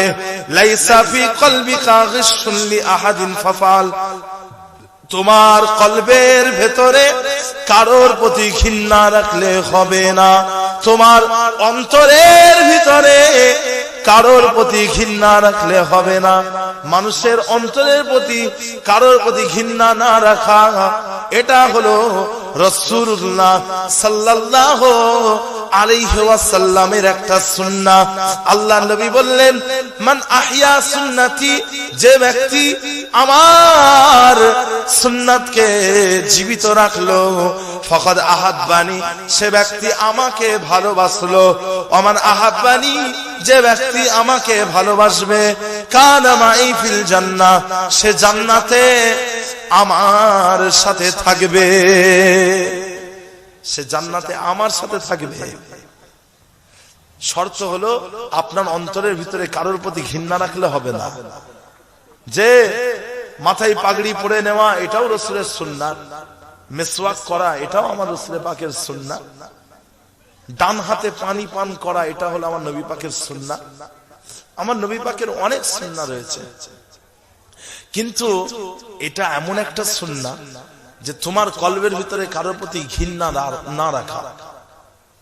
এটা এমন একটা সুন্নাত যেটা কিন্তু যে কোনো সময়ে যে কোনো মুহূর্তে আপনার প্রয়োজন হতে পারে। কথা বুঝেছেন? যে কোনো মুহূর্তে। এটা মিসওয়াকের মতো নয় যে একবার আপনি মিসওয়াক করে নিলেন, সুন্নাত আদায় হয়ে গেল। পাগড়ির মতো নয় যে একবার পড়ে নিলেন, হয়ে গেল। এটা এমন একটা সুন্নাত, সারা জীবন আপনার মৃত্যুর আগে পর্যন্ত এই সুন্নাতটা আপনার কাজে লাগবে। আর এটা পালন করা অত্যন্ত কঠিন কাজ, কিন্তু এর ফায়দাটা অনেক বেশি। আল্লাহ পাক আমাদের অন্তরের মধ্যে মানুষের প্রতি ভালোবাসা তৈরি করেন। বলুন আমিন, জোরে বলবেন না আল্লাহুম্মা আমিন। যে হযরত জুনায়েদ বাগদাদি রহমাতুল্লাহ আলাইহি, হযরত জুনায়েদ বাগদাদি রহমাতুল্লাহ আলাইহি, তিনি রাস্তা দিয়ে যাচ্ছেন, কোন একটা জায়গায় যাচ্ছেন, পথের মাঝখানে তিনি দেখতে পেলেন যে একটা মানুষের গলায় দড়ি দিয়ে টাঙানো আছে, মৃত ব্যক্তি, যার একটা হাত কাটা, একটা পা কাটা, একদিকের হাত একদিকের পা কাটা রয়েছে, মৃত ব্যক্তি। কথা বুঝতে পেরেছেন? তাকে গলায় দড়ি দিয়ে টাঙিয়ে দিয়েছে। হযরত জুনায়েদ বাগদাদি রহমাতুল্লাহ আলাইহি ওখানকার মানুষদেরকে জিজ্ঞাসা করলেন, আচ্ছা ভাই, কি ব্যাপার, এই লোকটার গলায় দড়ি দিয়ে কেন টাঙানো আছে? সকলে বললেন, ও আল্লাহ পাকের প্রিয় বান্দা জুনায়েদ বাগদাদি, এই লোকটা চুরি করেছে। যখন এই লোকটা চুরি করেছে, প্রথমবার যখন চুরি করেছে তার হাতটাকে কাটা হয়েছে, তারপরে ফের এই লোকটা চুরি করেছে, দ্বিতীয়বার চুরি করার কারণে তার একদিকের পা কাটা হয়েছে, ফের এই লোকটা চুরি করেছে, সেই জন্য তার গলায় দড়ি দিয়ে টাঙিয়ে দেওয়া হয়েছে। কথা বুঝেছেন? যে হযরত জুনায়েদ বাগদাদি যখন এই কথাটা শুনলেন, তিনি ওই লোকটার পাটাকে ধরে, যে পাটা ভালো ছিল, ওই পাটাকে ধরে একটা চুমু দিলেন, ওই লোকের পায়ে চুমু দিলেন, মৃত ব্যক্তি চোরের পায়ে চুমু দিলেন জুনায়েদ বাগদাদি। কথা বুঝতে পেরেছেন? তখন ওখানকার স্থানীয় মানুষরা বললেন, ও আল্লাহ পাকের প্রিয় বান্দা জুনায়েদ বাগদাদি, আপনি চোরের পায়ে চুমু দিচ্ছেন, কি ব্যাপার? তখন জুনায়েদ বাগদাদি তিনি বললেন, তোমরা কি লক্ষ্য করেছো, এই লোকটা চুরি করেছে, অপরাধ করেছে, কিন্তু এই লোকের মধ্যে একটা ভালো গুণ আছে, এর মধ্যে একটা ভালো গুণাবলী আছে, ভালো সিফাত আছে, যে সিফাতটার নাম হলো, যে গুণটার নাম হলো ইস্তেকামাত, যেটার নাম হলো কি ইস্তেকামাত, মানে হলো নিজের কাজের উপরে অটল থাকা, নিজের কাজের উপরে দায়েম থাকা, নিজের কাজ থেকে বিরত না হওয়া, নিজের কাজের উপরে অব্যাহত থাকা, এটাকে বলা হয় ইস্তেকামাত। তোমরা কি লক্ষ্য করেছো, এই লোকটার হাত কাটার পরেও এই লোকটা চুরি কিন্তু বন্ধ করেন, পা কাটার পরেও চুরি কিন্তু বন্ধ করেন, অবশেষে এই লোকটাকে হত্যা করতে হয়েছে। আর আমি এই লোকটার পায়ে কেন চুমু খেলাম তোমরা জানো? আমি আল্লাহর কাছে দোয়া চাইলাম, আল্লাহ, এই লোকটা যে নিজের কাজের উপরে যে রকম অব্যাহত থাকতো, আপনিও আপনার ইবাদতের মধ্যে, আপনার বান্দেগীর মধ্যে আমাকে অব্যাহত রাখেন, আমাকে অটল রাখেন, কায়েম রাখেন, দায়েম রাখেন। এই লোকটা অপরাধ করেছে, কিন্তু এর মধ্যে ভালো একটা ভালো গুণ আছে, যে গুণটাকে যদি এই মানুষটা ভালো পাত্রে রাখতো, ভালো কাজে যদি ব্যবহার করত, এই লোকটা কিন্তু ভালো আল্লাহর ওলি হয়ে যেত, কিন্তু ভালো কাজে ব্যবহার করেনি, খারাপ কাজে ব্যবহার করেছে, তাই তাকে শাস্তি দেওয়া হয়েছে। তো ভাইজান, হযরত জুনায়েদ বাগদাদি কেন, পৃথিবীর সব বড় বড় ওলি আউলিয়া গণেরা তারা কিন্তু অপরাধটাকে ঘৃণা করতেন, অপরাধীকে নয়, গুনাহটাকে ঘৃণা করতেন, গুনাহগারকে নয়। আর আপনাকে আমাকে সেই একই ভাবে গুনাহটাকে ঘৃণা করতে হবে, গুনাহগারকে নয়। কথা বুঝতে পেরেছেন ভাইরা আমার, দোস্ত আমার, ও আমার দিনদার দিনাও আমার আল্লাহ ওয়ালা গণেরা, ও ভাইজানেরা, হযরতে ওমরে ফারুক রাদিয়াল্লাহু আনহু, মুসলিম জাহানের খলিফা, খুলাফায়ে রাশিদিনদের দ্বিতীয় খলিফা, ওনার নাম হলো ওমরে ফারুক। হযরতে ওমরে ফারুক রাদিয়াল্লাহু আনহু একদা একদিন তিনি দরবারে বসে আছেন, এমত অবস্থাতে দুই জওয়ান ছেলে একটা মানুষকে টানতে টানতে টানতে টানতে ওমরে ফারুক রাদিয়াল্লাহু আনহুর দরবারে এসে উপস্থিত হলো। হ্যাঁ, দুজন জওয়ান ছেলে একজনকে ধরে নিয়ে এসে বসিয়েছে কোথায়? ওমরে ফারুকের দরবারে। বলছে, ও আমিরুল মুমিনিন, ও খলিফাতুল মুসলিমিন ওমরে ফারুক, এই যে মানুষটাকে দেখতে পাচ্ছেন, এই মানুষটা আমাদের দুজন জওয়ান ছেলে, এই দুজন, আমরা দুই ভাই, আমাদের দুই ভাইয়ের আব্বাজানকে হত্যা করে দিয়েছে। শুনছেন আপনারা? আমাদের দুই ভাইয়ের আব্বাকে মেরে দিয়েছে। হুজুর, আমরা আপনার কাছে এসেছি বিচারের জন্য, আমাদেরকে ন্যায় বিচারটা দেবেন, আমাদের আব্বাজানের হত্যাকারীর আপনি বিচার দেবেন। কথা বুঝতে পেরেছেন? ওমরে ফারুক রাদিয়াল্লাহু আনহু তখন ওই অভিযুক্তকে জিজ্ঞাসা করলেন, আচ্ছা, তোমার ব্যাপারে যে অভিযোগ করা হয়েছে, এই অভিযোগটা কি সত্য অভিযোগ? এই অভিযোগটা কি সত্য যে তুমি এই দুজন যুবকের আব্বাকে মেরে দিয়েছো? তখন ওই লোকটা বললেন যে, হুজুর, এই দুজন যুবক কিন্তু 100% সত্য কথা বলছে, আমি এই দুজন যুবকের আব্বাজানকে মেরে ফেলেছি। ওমরে ফারুক রাদিয়াল্লাহু আনহু বলেন, কেন মেরেছো? তুমি কেন মেরেছো? তখন ওই হত্যাকারী বললেন, হুজুর, আপনি সিদ্ধান্ত নেওয়ার আগে, আমাকে শাস্তি দেওয়ার আগে আপনি একটুখানি আমার কাছ থেকে সম্পূর্ণ ঘটনাটা শুনে তারপরে আমাকে না হয় শাস্তি দেবেন। কথা বুঝতে পেরেছেন? সারাদিন খাটাখাটনি করে আমার শরীরটা ক্লান্ত হয়ে গেল। আমি ক্লান্ত শরীর নিয়ে একটা গাছের ছায়ায় এসে বসলাম, আর আমার বাহনটাকে, আমার একমাত্র উটটাকে আমার পাশে রেখে দিয়ে আমি কখন ঘুমিয়ে পড়েছি আমি নিজেই জানি না। আমি ঘুমিয়ে পড়েছি, অনেকক্ষণ পরে আমার ঘুমটা ভাঙলো, আর আমি আমার পাশে আমার ওই উটটাকে আর খুঁজে পেলাম না। ও আমিরুল মুমিনিন, আমার একটাই মাত্র উট, আমার দুটো তিনটে উট নাই, আমার একটাই উট। আমি যখন আমার উটটাকে দেখতে পেলাম না, তখন আমি পাগলের মতো এদিকে ওই দিকে ছুটাছুটি করতে লাগলাম, আর আমার উটটাকে খুঁজতে লাগলাম। অবশেষে আমি আমার উটটাকে খুঁজে পেলাম, তবে জীবিত অবস্থায় নয়, মৃত অবস্থায় খুঁজে পেলাম। আমার উটটা মরে গিয়েছে, আমার উটটাকে মেরে দিয়েছে। ও আমিরুল মুমিনিন, এই দুজন যুবকের আব্বাজান আমার উটটাকে হত্যা করে দিয়েছে।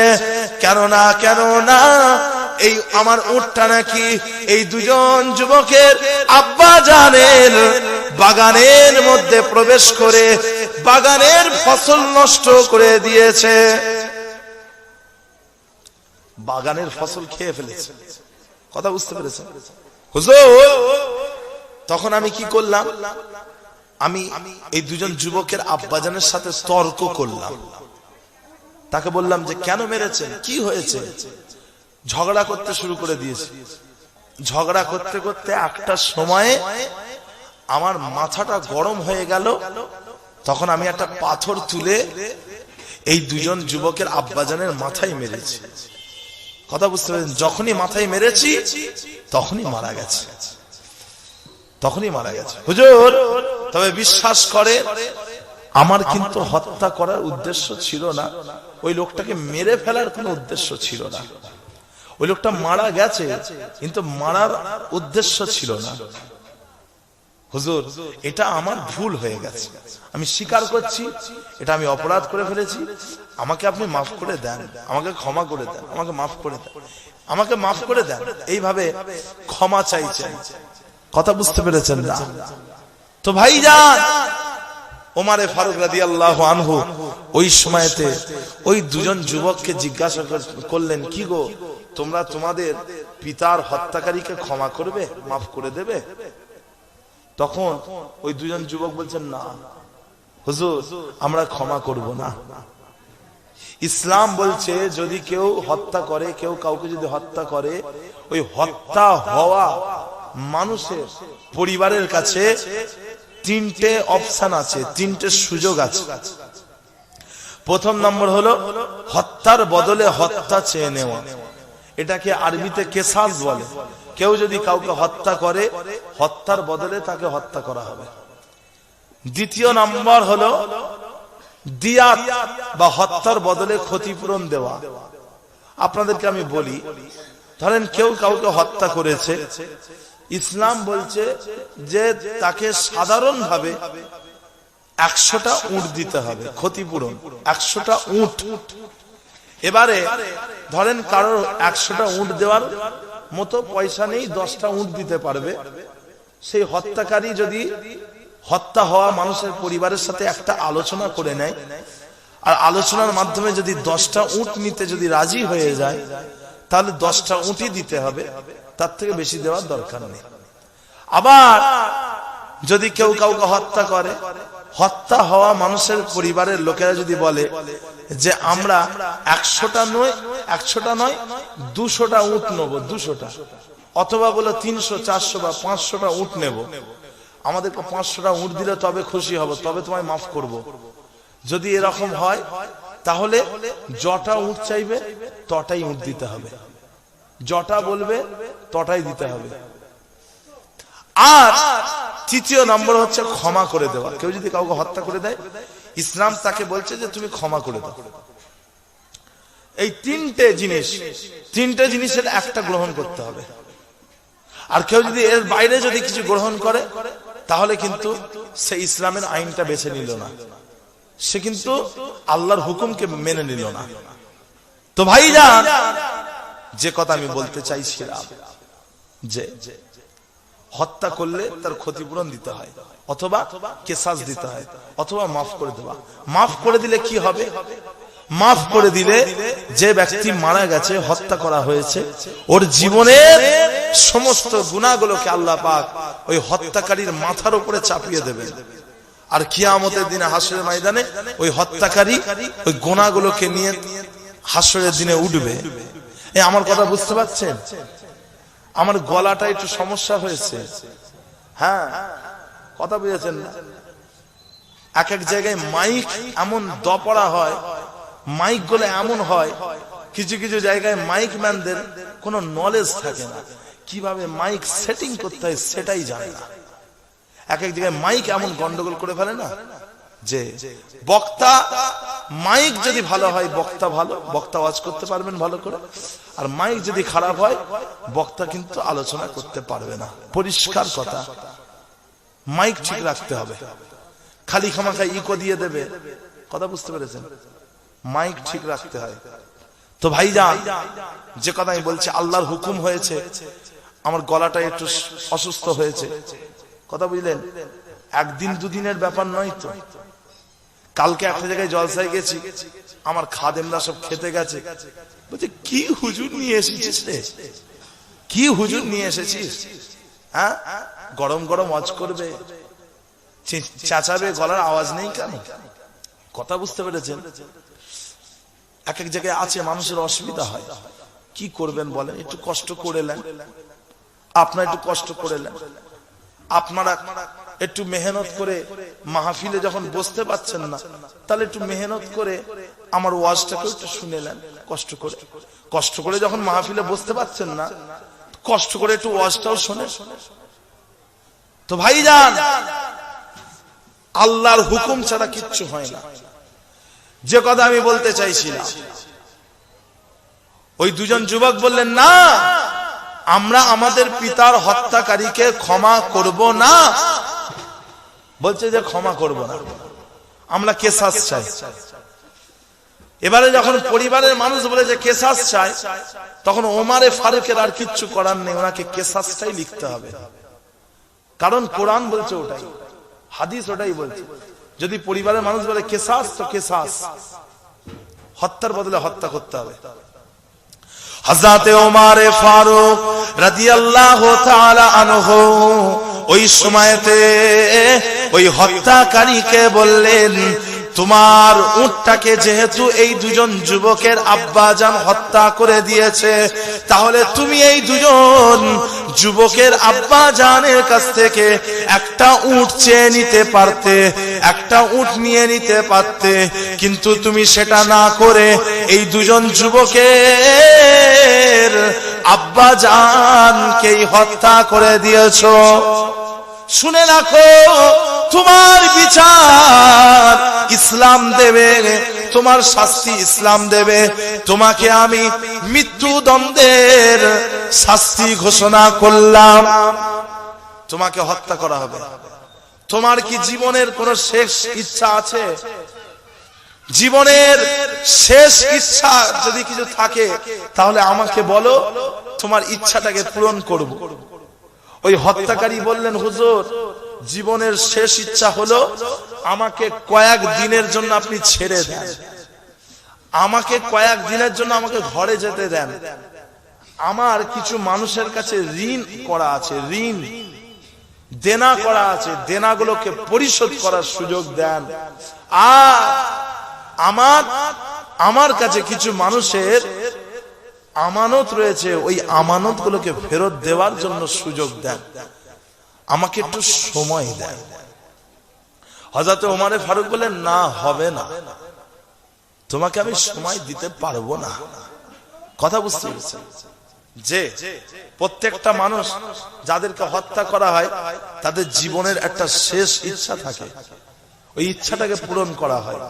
যেমন দ্বারা হযরতে খুবাইব রাদিয়াল্লাহু আনহু, জিনার নামে আমার নাম, যার নামে আমার নাম, হযরতে খুবাইব রাদিয়াল্লাহু আনহু, খুবাইব বিন আদি, উনাকে মক্কার কাফেরেরা বন্দী করে রেখেছিল, ঘরের মধ্যে বন্দী করে রেখেছিল, আর তাকে খাওয়া দাওয়া করতে দেওয়া হচ্ছিল না। এবং তারা মনে করেছিল যে খুবাইব রাদিয়াল্লাহু আনহুকে না খেতে দিয়ে হত্যা করবে, কিন্তু তিনি মারা যাননি, তিনি জীবিত ছিলেন। তো মক্কার কাফেররা কি করেছিল, তিনাকে কচু কাটা করেছিল। আল্লাহ রাসূলের সাহাবাকে কচু কাটা করেছিল, মানে কুচো কুচো করেছিল, পুরো টুকরো টুকরো ছোট ছোট গোস্তের টুকরো করেছিল হযরত খুবাইব রাদিয়াল্লাহু আনহু।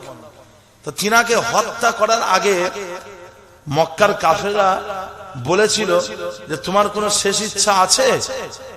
উনি বলেছিলেন যে আমি 2 রাকাত নামাজ আদায় করব, আমাকে ওযুর জন্য পানি এনে দাও। আমি 2 রাকাত নামাজ আদায় করব, ওযুর জন্য আমাকে পানি এনে দাও। তো তিনি মৃত্যুর দরওয়াজায় পা দিয়ে 2 রাকাত নামাজ আদায় করেছিলেন হযরত খুবাইব রাদিয়াল্লাহু আনহু। আর এনাকে বলছে যে তুমি কি চাও? ওই হত্যাকারী ব্যক্তি বলছে আমাকে ছেড়ে দেন, 2-1 দিনের জন্য টাইম দেন। ওমর ফারুক বলছেন হবে না, তোমাকে আমি ছাড়বো না, তোমাকে ছাড়া হবে না। তবে হ্যাঁ, এত মানুষের ভেতর থেকে যদি কেউ তোমার জন্য জিম্মেদার হয়ে যায়, তোমার পাশে যদি কেউ দাঁড়িয়ে যায়, তাহলে আমি তোমাকে ছেড়ে দেব। তখন ওই মানুষটা কি করলেন, ঘুরে ঘুরে দেখছেন, ডান দিক বাম দিক সামনে পেছনে ঘুরে ঘুরে দেখছেন, কিন্তু কোথাও কোনো পরিচিত মানুষকে দেখতে পেলেন না। কথা বুঝেছেন? আমাদের ট্যাংরার মানুষ যখন তালসাই গিয়ে, বা আরেকটা জায়গা আছে না বালিশাই গিয়ে, যখন আমাদের ট্যাংরার মানুষ নিজের গ্রামের একটা ছেলেকে দেখতে পাবে, তখন সে বলবে, কি গো এখানে কি করছো, কেমন আছো, খবর নেবে কি নেবে না। কথা বুঝতে পেরেছেন? কিন্তু আসলে আমাদের ঘরে ঘরে কথা না হলেও একটু দূরে গিয়ে যখন দেখা হয়, তখন আমরা কি তাদের সাথে কথা বলে থাকি। সেরকম ওই ব্যক্তিটা ডান দিক বাম দিক সামনে পিছনে ঘুরে ঘুরে দেখছেন যে পরিচিত কেউ আছে কিনা, কিন্তু কোন পরিচিত কাউকে পেলেন না। অবশেষে ওই হত্যাকারী বললেন, হুজুর, ও ওমর ফারুক, আপনি আমাকে হত্যা করে দেন, আপনি আমাকে মেরে ফেলেন, আমার মৃত্যুদণ্ড দিয়ে দেন। কথা বুঝতে পেরেছেন? তো ভাইজান, ওই সময়তে পেছন দিক থেকে একটা আওয়াজ এলো, আমি এই হত্যাকারী ব্যক্তির জন্য জিম্মেদার হচ্ছি। হ্যাঁ, আমি এই হত্যাকারী ব্যক্তির জন্য জিম্মেদার হচ্ছি। সবাই ঘুরে ঘুরে দেখছে, কে রে, কার এত সাহস যে একটা হত্যাকারীর জন্য জিম্মেদার হচ্ছে? কার এত সাহস যাকে মৃত্যুদণ্ডের শাস্তি দেওয়া হচ্ছে এই রকম একটা ব্যক্তি জিম্মেদার হচ্ছে? কে সেই ব্যক্তি? সবাই ঘুরে ঘুরে তাকিয়ে তাকিয়ে দেখছে। কথা বুঝলেন না? সবাই দেখলেন তিনি আর কেউ নয়, তিনি হলেন রাসূলুল্লাহ সাল্লাল্লাহু আলাইহি ওয়াসাল্লামের সাহাবা। ওনার নাম হলো হযরতে আবু যার গিফারি রাদিয়াল্লাহু আনহু। আল্লাহর নবীর সাহাবা, তিনি হত্যাকারীর জন্য দাঁড়িয়ে পড়লেন, বললেন আমি এই হত্যাকারীর পাশে দাঁড়াচ্ছি, এই হত্যাকারীকে ছেড়ে দেন আর এই হত্যাকারীর জায়গায় আমাকে বন্দী করে। কথা বুঝতে পেরেছেন না? ওমরে ফারুক বললেন, তোমাকে শুক্রবারের মধ্যে ফিরে আসতে হবে। যদি তুমি শুক্রবারের মধ্যে ফিরে না আসো, তোমার জায়গায় আবু যার গিফারিকে হত্যা করা হবে। তোমরা কি রাজি আছো? দুজনেই সম্মতি দিলেন, বললেন ঠিক আছে। ওই হত্যাকারীকে ওমরে ফারুক ছেড়ে দিলেন। যখনই ছেড়ে দিয়েছে, ওই হত্যাকারী ছুটে পালিয়েছে। মাইলের পর মাইল, মাইলের পর মাইল ছুটে ছুটে পালিয়ে গেল। আর এইদিকে আবু যার গিফারিকে ওমরে ফারুক বললেন, তুমি চলে যাও, ঘরে চলে যাও। উনি ঘরে চলে গেলেন, আবু যার গিফারি ঘরে চলে গেলেন। একদিন যাই, দুদিন যাই, 3 দিন যাই, 4 দিন যাই, এমন অবস্থায় শুক্রবার চলে এলো, জুম্মার দিন। কিন্তু ওই হত্যাকারী এখনো পর্যন্ত মসজিদে নববী শরীফে এসে উপস্থিত হয়নি। ওমরে ফারুক রাদিয়াল্লাহু আনহু খুবই চিন্তিত হয়ে গেলেন, কোথায় গেল? যে খাঁচার পাখিকে ছেড়ে দিলে সে আর খাঁচায় ফিরে আসে? খাঁচার পাখিকে ছেড়ে দিলে সে আর কি ফিরে আসে? সে হত্যাকারীকে ছেড়ে দিয়েছে, সে আর আসে? সে তো জানটা বাঁচিয়ে পালিয়েছে। কথা বুঝলেন না? হযরত ওমরে ফারুক খুব চিন্তিত হয়ে গেলেন। তিনার কপালে চিন্তার ভাঁজ পড়ে গেল, কোথায় গেল সেই লোকটা যার জন্য আবু যার গিফারি জিম্মেদার হয়ে গিয়েছে? খুব চিন্তিত। হযরতে ওমরে ফারুক রাদিয়াল্লাহু আনহু তিনি আবু যার গিফারিকে চিঠি লিখলেন। চিঠিতে লিখলেন, ও আবু যার গিফারি, তুমি যেই ব্যক্তিটার জন্য জিম্মেদার হয়েছিলে, ওই ব্যক্তিটা এখনো পর্যন্ত মসজিদে নববী শরীফে ফিরে আসেনি। ও আবু যার গিফারি, তুমি মসজিদে নববী শরীফে জুম্মার নামাজ আদায় করার জন্য প্রস্তুত হয়ে এসো। হযরতে আবু যার গিফারি যখন তিনি ওই চিঠিটা পেলেন, তখন তিনি গোসল করে নিলেন, সুন্দর পোশাক পরে নিলেন, সুগন্ধি ব্যবহার করে নিলেন, আর মসজিদে নববী শরীফের দিকে গিয়ে এলেন। ও ভাইরানেরা, মসজিদে নববী শরীফে হাজার হাজার সাহাবা একরাম গণেরা সমবেত হয়েছেন। আজকে কি হবে, কি হবে, তিনারা দেখার জন্য একত্রিত হয়েছেন। আজকে কি হয় তিনারা দেখবেন। হাজার হাজার সাহাবারা এসেছে। হ্যাঁ, কথা বুঝেছেন? প্যারে হাজিরানে মজলিস, হাজার হাজার সাহাবাদের মাঝখান থেকে আবু যার গিফারি হেঁটে হেঁটে মুখে হাসি নিয়ে হাসতে হাসতে তিনি মসজিদে নববী শরীফের ভেতরে প্রবেশ করলেন। ওমরে ফারুক রাদিয়াল্লাহু আনহু সামনে গিয়ে দাঁড়ালেন। এখনো পর্যন্ত সেই হত্যাকারী ফিরে আসে। মসজিদে নববী শরীফে জুম্মার আজান হয়ে গেল। জুম্মার আজানের পরে খুতবা হলো, তারপরে নামাজ হয়ে গেল, জামাত হয়ে গেল, জুম্মার জামাত হয়ে গেল। এবারে হত্যা সময় হয়ে গেছে, মৃত্যুদণ্ডের সময় হয়ে গেছে।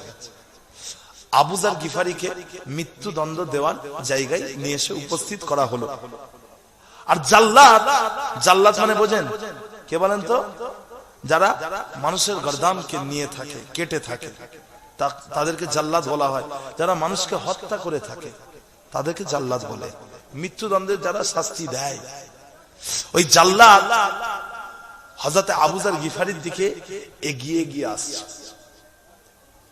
আর খুব আস্তে আস্তে আস্তে আস্তে পা ফেলছেন, যেন মনে হচ্ছে তার পায়ে একটা বড় পাথর বাঁধা আছে। জানো, তিনার পায়ে একটা বড় পাথর বাঁধা আছে।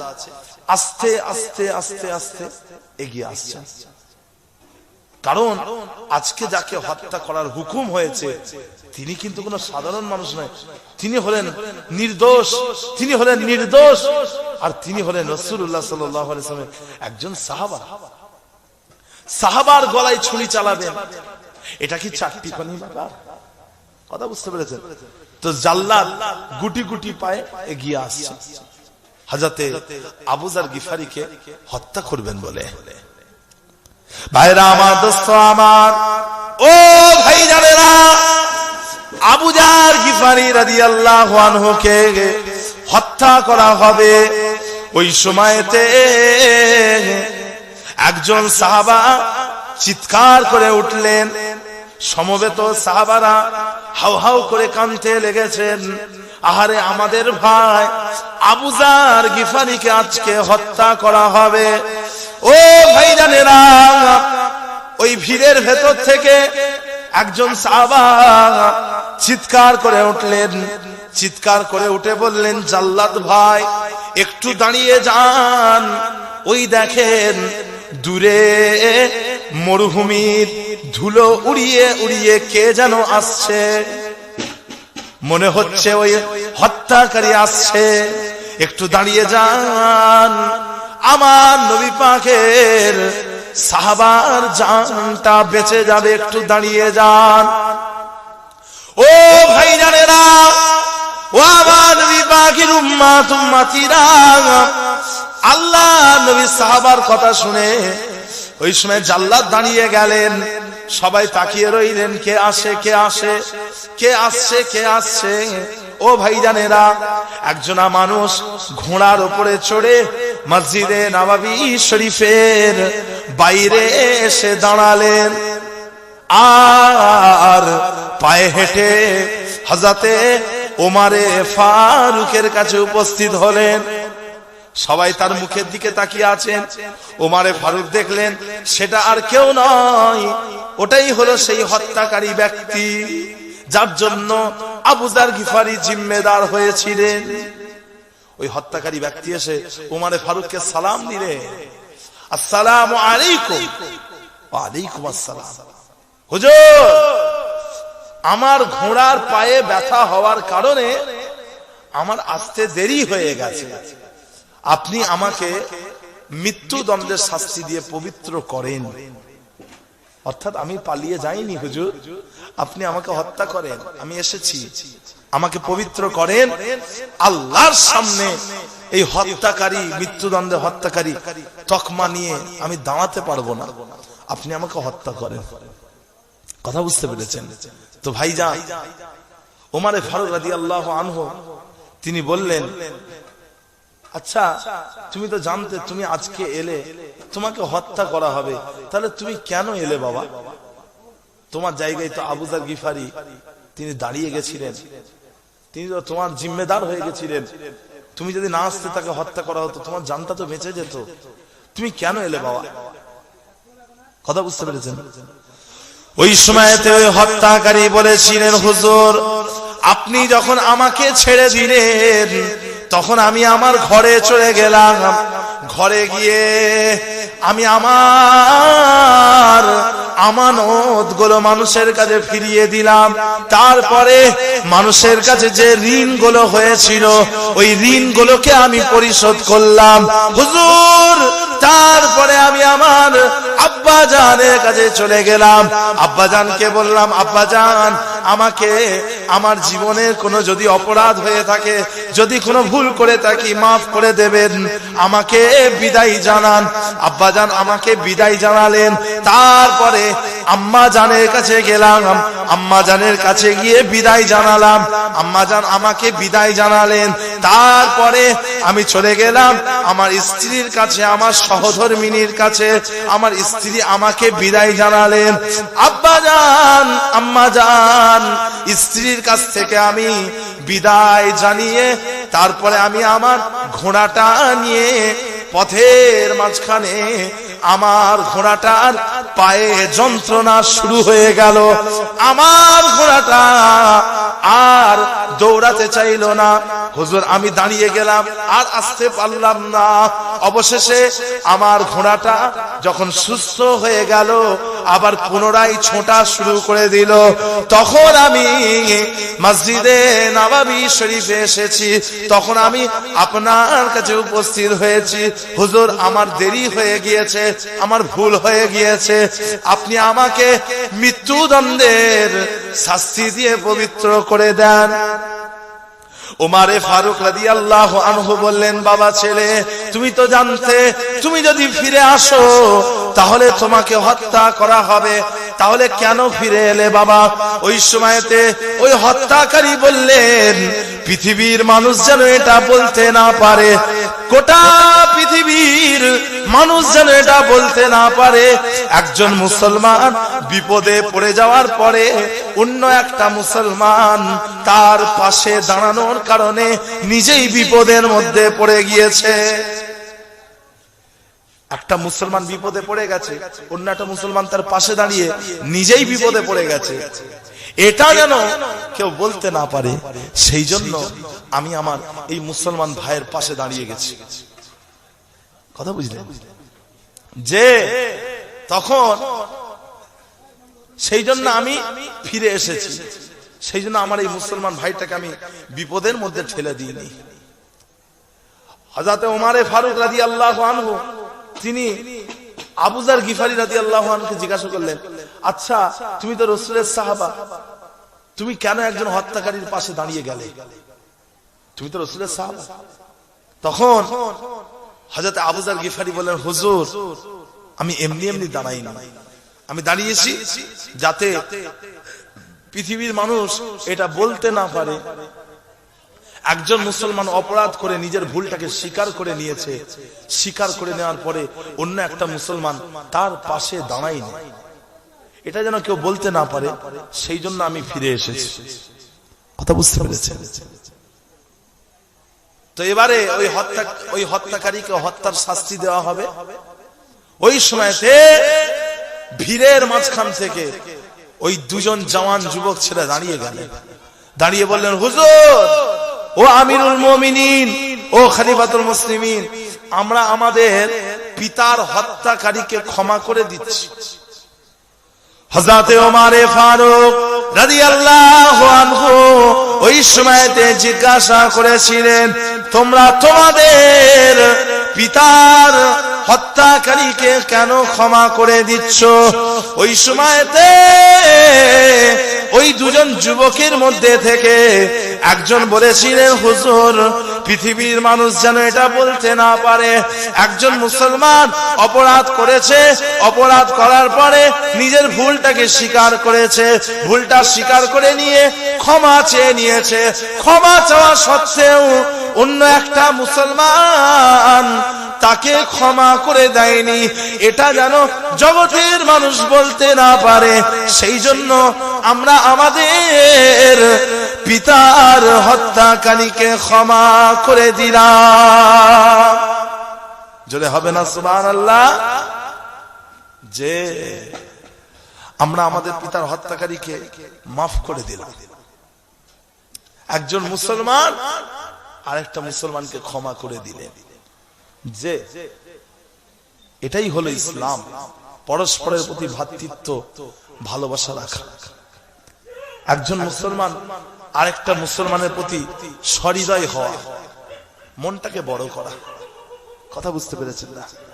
প্যারে হাজিরানে মজলিস, একবার দরুদ শরীফ আল্লাহুম্মা আল্লাহুম্মা সাল্লি আলা ওয়ালা আলি ও গো প্রাণ প্রিয় নবী, তুমি আছো সেই কত দূরে, আমারে মন বারে বারে সেথা যাই ওরে। ও গো প্রাণ প্রিয় নবী, তুমি আছো সেই কত দূরে, আমারে মন বারে বারে সেথা যাই ওরে। দেখিনি তোমায় কভু দুই নয়নে, তবুও তোমার প্রেম ভরায় প্রাণে।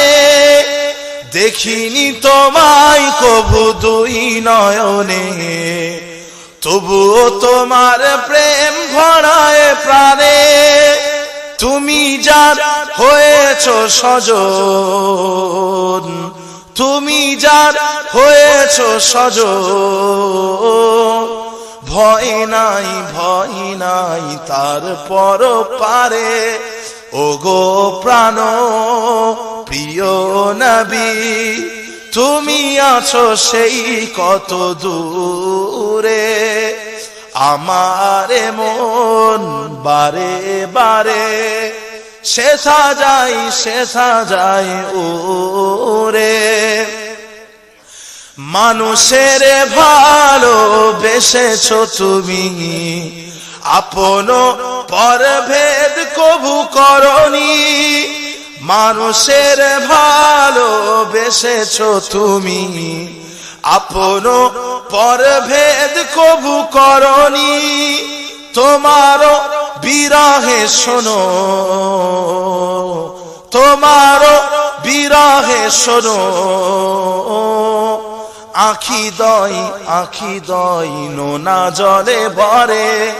ও গো প্রাণ প্রিয় নবী, তুমি আছো সেই কত দূরে, আমারে মন বারে বারে সেথা যাই ওরে। ও গো প্রাণ প্রিয় নবী, তুমি আছো সেই কত দূরে, আমারে মন বারে বারে সেথা যাই ওরে। আল্লাহুম্মা ওয়ালা আলে সাইয়্যিদিনা। আমার দিনদার ইমানদার নেককার পরহেজগার মুত্তাকি ভাইজানেরা, যে ক্ষমা চাইলে আল্লাহ ক্ষমা করেন। আর মুসলমান, একজন মুসলমান আরেকটা মুসলমানের প্রতি সহৃদয় হবে, মনটাকে বড় করবে। কথা বুঝতে পেরেছেন না? প্যারে হাজিরান মজলিস, আল্লাহ নবী সাহাবা হযরতে আবু দুজানা রাদিয়াল্লাহু আনহু, তিনি বলছেন আল্লাহ আমাকে নাজাত দিয়ে দেবে। উনি বলছেন আল্লাহ আমাকে নাজাত দিয়ে দেবে। আচ্ছা, এখানে এত মানুষ আছেন, একজন মানুষ বলেন তো যে আল্লাহ আপনাকে নাজাত দেবে? বলতে পারবেন? কার কলেমা নসিব হবে কে জানে? আল্লাহ পাক আমাদের সকলকে ঈমানের সাথে মওত দান, বলুন আমিন। কার কলেমা নসিব হবে আল্লাহ পাক ছাড়া কেউ জানে না। কথা বুঝতে পেরেছেন? কিন্তু হযরত আবু দুজানা তিনি বলছেন যে আমি নাজাত পেয়ে যাব। আল্লাহর নবীর একজন সাহাবা, বদরের যুদ্ধ, উহুদের যুদ্ধ, খন্দকের যুদ্ধ, সুলহে হুদাইবিয়ায় যেই সাহাবা অংশগ্রহণ করেছিলেন, ওনার নাম হচ্ছে হযরতে আবু দুজানা রাদিয়াল্লাহু আনহু। উনি বলছেন আল্লাহর কাছে আমি নাজাত পেয়ে যাব। সবাই মনে করেছে উনি হয়তো বলতে চাইছেন উনি রাসূলের সাথে অনেক যুদ্ধে অংশগ্রহণ করেছেন, তাই আল্লাহ পাক ওনাকে নাজাত দিয়ে দেবে। অথবা উনি যেহেতু আল্লাহ রাসূলের সাহাবা তাই নাজাত পেয়ে যাবেন। কিন্তু হযরত আবু দুজানা রাদিয়াল্লাহু আনহু তিনি বললেন আমি কথা এবং কাজের মাধ্যমে কাউকে কষ্ট দিইনি, কথা এবং কাজের মাধ্যমে কাউকে কষ্ট দেব না, সেই জন্য আল্লাহ পাক আমাকে নাজাত দিয়ে দেবেন। আর জোরে বলবেন না সুবহানাল্লাহ। আল্লাহ নবী আল্লাহ হাবিব বললেন তোমরা আমার কাছে দুটো জিনিসের জিম্মেদারি দাও। আমি রাসূলুল্লাহ সাল্লাল্লাহু আলাইহি ওয়াসাল্লাম তোমাদের জান্নাতের জিম্মেদারি দেব। প্রথম নম্বর হলো তোমাদের দুই পায়ের মাঝখানে যেই জিনিসটা আছে, অর্থাৎ তোমাদের লজ্জা স্থান, তোমরা যদি আমার কাছে তোমাদের লজ্জা স্থানের জিম্মেদারি দিতে পারো, তাহলে তোমাদের জান্নাতের জিম্মেদারি দেব। আর দ্বিতীয় নম্বর হলো তোমাদের দুই চাওয়ালের মাঝখানে যেই জিনিসটা রয়েছে, অর্থাৎ তোমাদের জবান, তোমাদের জিহ্বা, তোমরা যদি আমার কাছে তোমাদের জবানের জিম্মেদারি দিতে পারো, আমি রাসূলুল্লাহ সাল্লাল্লাহু আলাইহি ওয়াসাল্লাম তোমাদের জান্নাতের জিম্মেদারি দেব। যদি হবে না সুবহানাল্লাহ। যে আপনার দুই পায়ের মাঝখানে যে জিনিস আছে, লজ্জা স্থান, এবং চাওয়ালের মাঝখানে যে জিনিসটা আছে তার নাম হলো জিভ, এই দুটো জিনিসকে হেফাজত করতে হবে। এই দুটো জিনিসের হেফাজত করতে হবে, জবানের হেফাজত, লজ্জা স্থানের হেফাজত। যে যদি করেন, আল্লাহ রাসূল জান্নাতের জিম্মেদারি দিয়েছেন। বুঝতে পেরেছেন? প্যারে হাজিরান মজলিস, যে জবানটাকে ঠিক করে, নিজের জবানটাকে ঠিক করে। আর পর্দা, একজন মেয়ে ছেলে পর্দাটাকে ঠিক করতে হবে। কথা বুঝতে পেরেছেন না ভাইজান? আপনাদের কাছে আমি একটা লিস্ট বলছি, লিস্ট 14 জন করে নাম বলবো। বেটা ছেলে, মেয়ে ছেলে, যারাই শুনছেন, আপনারা আমার কথাটাকে একটু খেয়াল করবেন। এই 14 জন করে নাম বলবো। 14 জন মানুষকে বেটা ছেলেরা দেখা দিতে পারবে, হ্যাঁ, আর 14 জন মানুষকে মেয়ে ছেলেরা দেখা দিতে পারবে। এই 14 জন মানুষকে বেটা ছেলেদের বিয়ে করা হলো হারাম, আর এই দিকে 14 জন মানুষকে মেয়ে ছেলেদের বিয়ে করা হলো হারাম। অর্থাৎ এদেরকে দেখা দিতে পারবে, এদের সামনে স্বাভাবিকভাবে পর্দা করবে। কথা বুঝতে, মুখ ঢাকতে হবে না, হাত ঢাকতে হবে না, পা ঢাকতে হবে না। কথা বুঝতে পেরেছেন না? স্বাভাবিকভাবে পর্দা করবে, স্বাভাবিক পর্দা, মুখটা খোলা রাখতে পারে। কিন্তু আপনাদেরকে যে 14 জন মানুষের নাম বলবো, এদেরকে বাদ দিয়ে যারা আছে, যারাই আছে, সে যেই হয়ে যায়, সে যদি আল্লাহর ওলিও হয়ে যায়, সে যেই হয়ে যায়, তাকে দেখা দেওয়া যাবে না। বুঝতে পেরেছেন? তার কাছে মুখ দেখানো যাবে না। তার কাছে, তার সামনে দিয়ে যেতে গেলে অবশ্যই অবশ্যই অবশ্যই অবশ্যই অবশ্যই পর্দা করতে হবে, হবে হবে, পাকামো ছেড়ে যাবে। প্যারে হাজিরান মজলিস, ছেলেরা 14 জনকে বিয়ে করতে পারবে না। সেই 14 জনকে বিয়ে করা হলো হারাম, এবং তাদের সামনে যেতে পারবে, পর্দার প্রয়োজন নেই। তার প্রথম নম্বর হচ্ছে নিজের মা, তারপরে মেয়ে, তারপরে বোন, তারপরে নানি জান, তারপরে দুধ মা, মায়ের মতো মা, যার দুধ পান করেছে, যার বুকের দুধ পান করেছে। তারপরে 6 নম্বর খালা, অর্থাৎ মায়ের বোন। 7 নম্বর ভাতিজি। কথা বুঝতে পেরেছেন না? যে ভাতিজি মানে কি? ভাইয়ের মেয়ে, তাই তো? ভাইয়ের মেয়ে। তারপরে ভাগ্নি, বোনের মেয়ে। তারপরে ফুপু হলো কে? বাপের বোন। তারপরে সৎ মা, মায়ের মতো মা, তোমার বাপের অন্য স্ত্রী।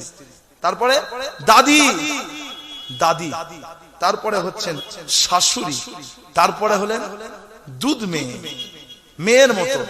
কথা বুঝতে পেরেছেন? তারপরে হলেন ছেলের স্ত্রী। তাকবীর দেন, নারে তাকবীর, নারে তাকবীর। আব্বাজান হুজুর কিবলা, নারে তাকবীর। আওলাদে মুজাদ্দিদুজ জামান।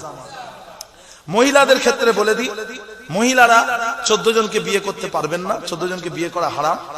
তারা হচ্ছেন পিতা, ছেলে, ভাই, নানা, দুধ ভাই, মামা, ভাতিজা, ভাগিনা, চাচা, দাদা, শ্বশুর, সৎ ছেলে, দুধ ছেলে এবং মেয়ের জামাই, এই 14 জনকে বিয়ে করা হারাম। ছেলেদের জন্য বললাম আলাদা করে, মেয়েদের জন্য আলাদা করে বললাম। এদেরকে বাদ দিয়ে যাদেরকে দেখা দিচ্ছে ভুল করছে এবং এর জন্য আল্লাহর কাছে খেসারত দিতে হবে, আল্লাহর সামনে মুখ দেখাতে হবে। আব্বাজান হুজুর এসেছেন, ও আল্লাহ পাক যা বলালেন কবুল করেন, বলুন আমিন। সকলে তাকবীর দেন, নারে তাকবীর, নারে তাকবীর। সিলসিলা হক মুজাদ্দিদুজ জামান আহলুস সুন্নাতুল জামাত, নারে তাকবীর। ক্যামেরা ঘুরিয়ে দেন।